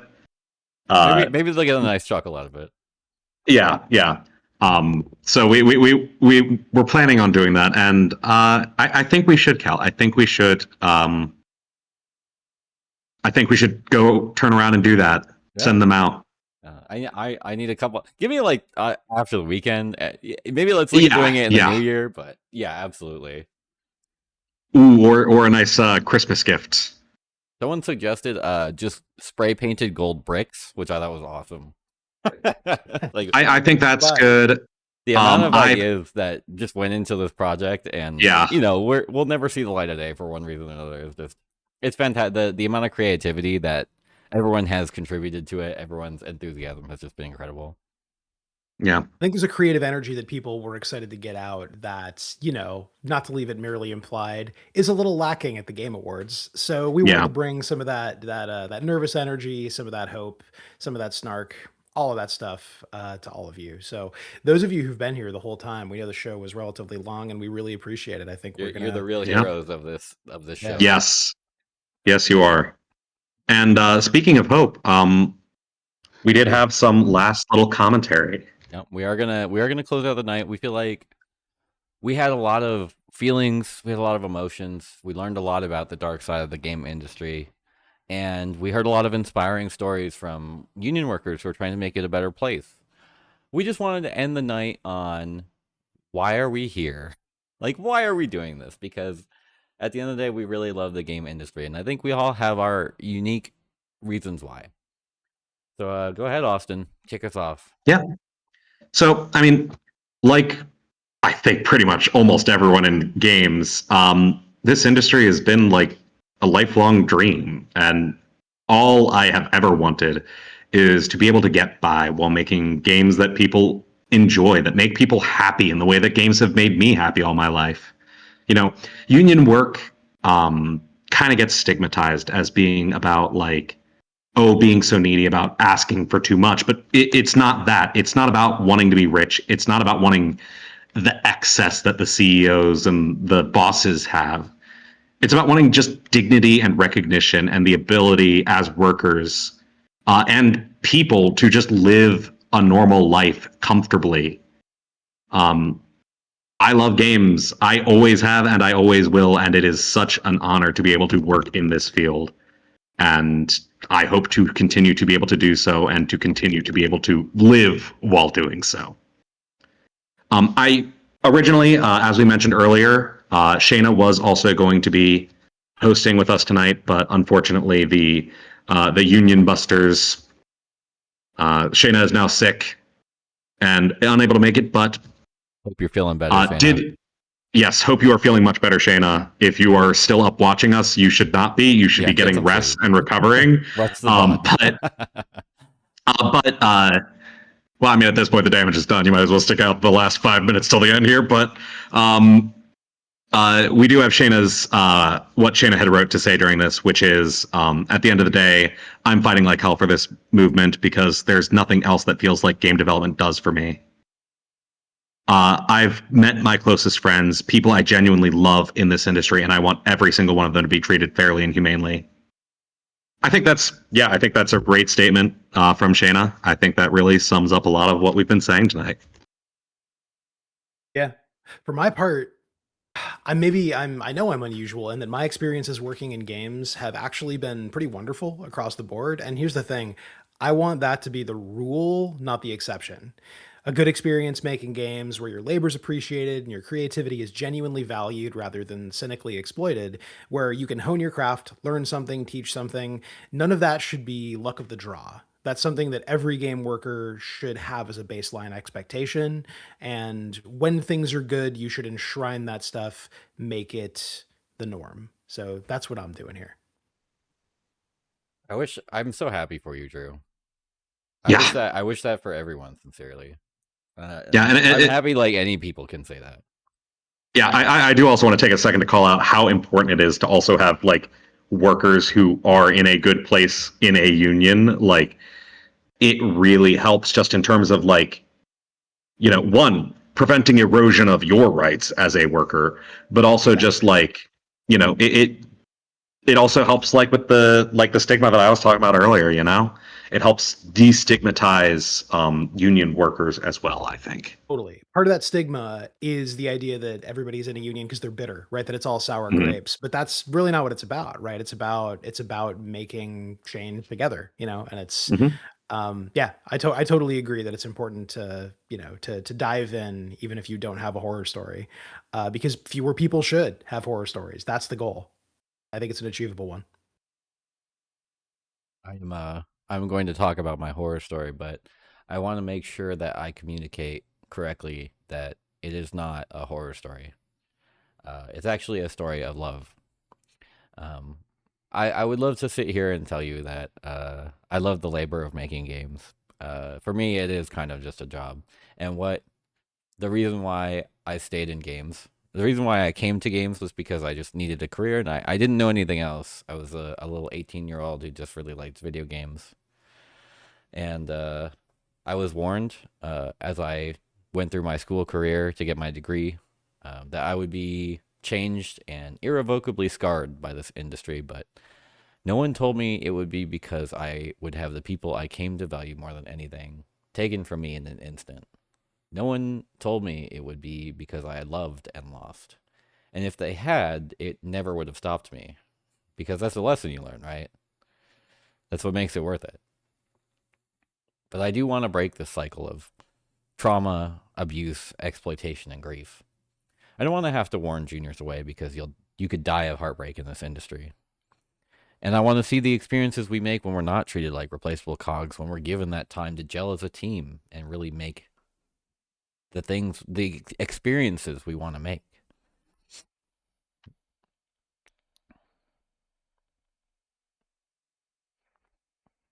I want to know that all the people I know in the industry are happy in making the games they want to make. And even for the people I don't know, I just want to know that they're at least not destroying themselves for a video game. And I want to create a world where I could have kept building games with those people I loved. And so, at the end of this event, I want you to know it's time for this industry to change. This has been the Avarice Awards. Thank you so much for being part of this with us. I'm going to end with some calls to action. Again, please, if you want to support our work as UVW, join UVW. You can join as a worker. You can join as a non-worker, as a community supporter. Come learn what it's like to organize. A reminder to everyone to please support the Rockstar workers in Toronto who are fired. There's a local action in Ontario on Friday. If you're there, it's at 12 p.m. Eastern time. We'll get that list of limited partners posted up, and hopefully, if you contribute to one of the funds in there, you can speak out against the EA buyout. We have a handful of signatures that you can petitions that you can sign in the chat. So thank you all again. It has been my pleasure. It's been an amazing evening, and it's been because all of you have been here. So thank you so much. Thank you so much. Solidarity forever. Thank you.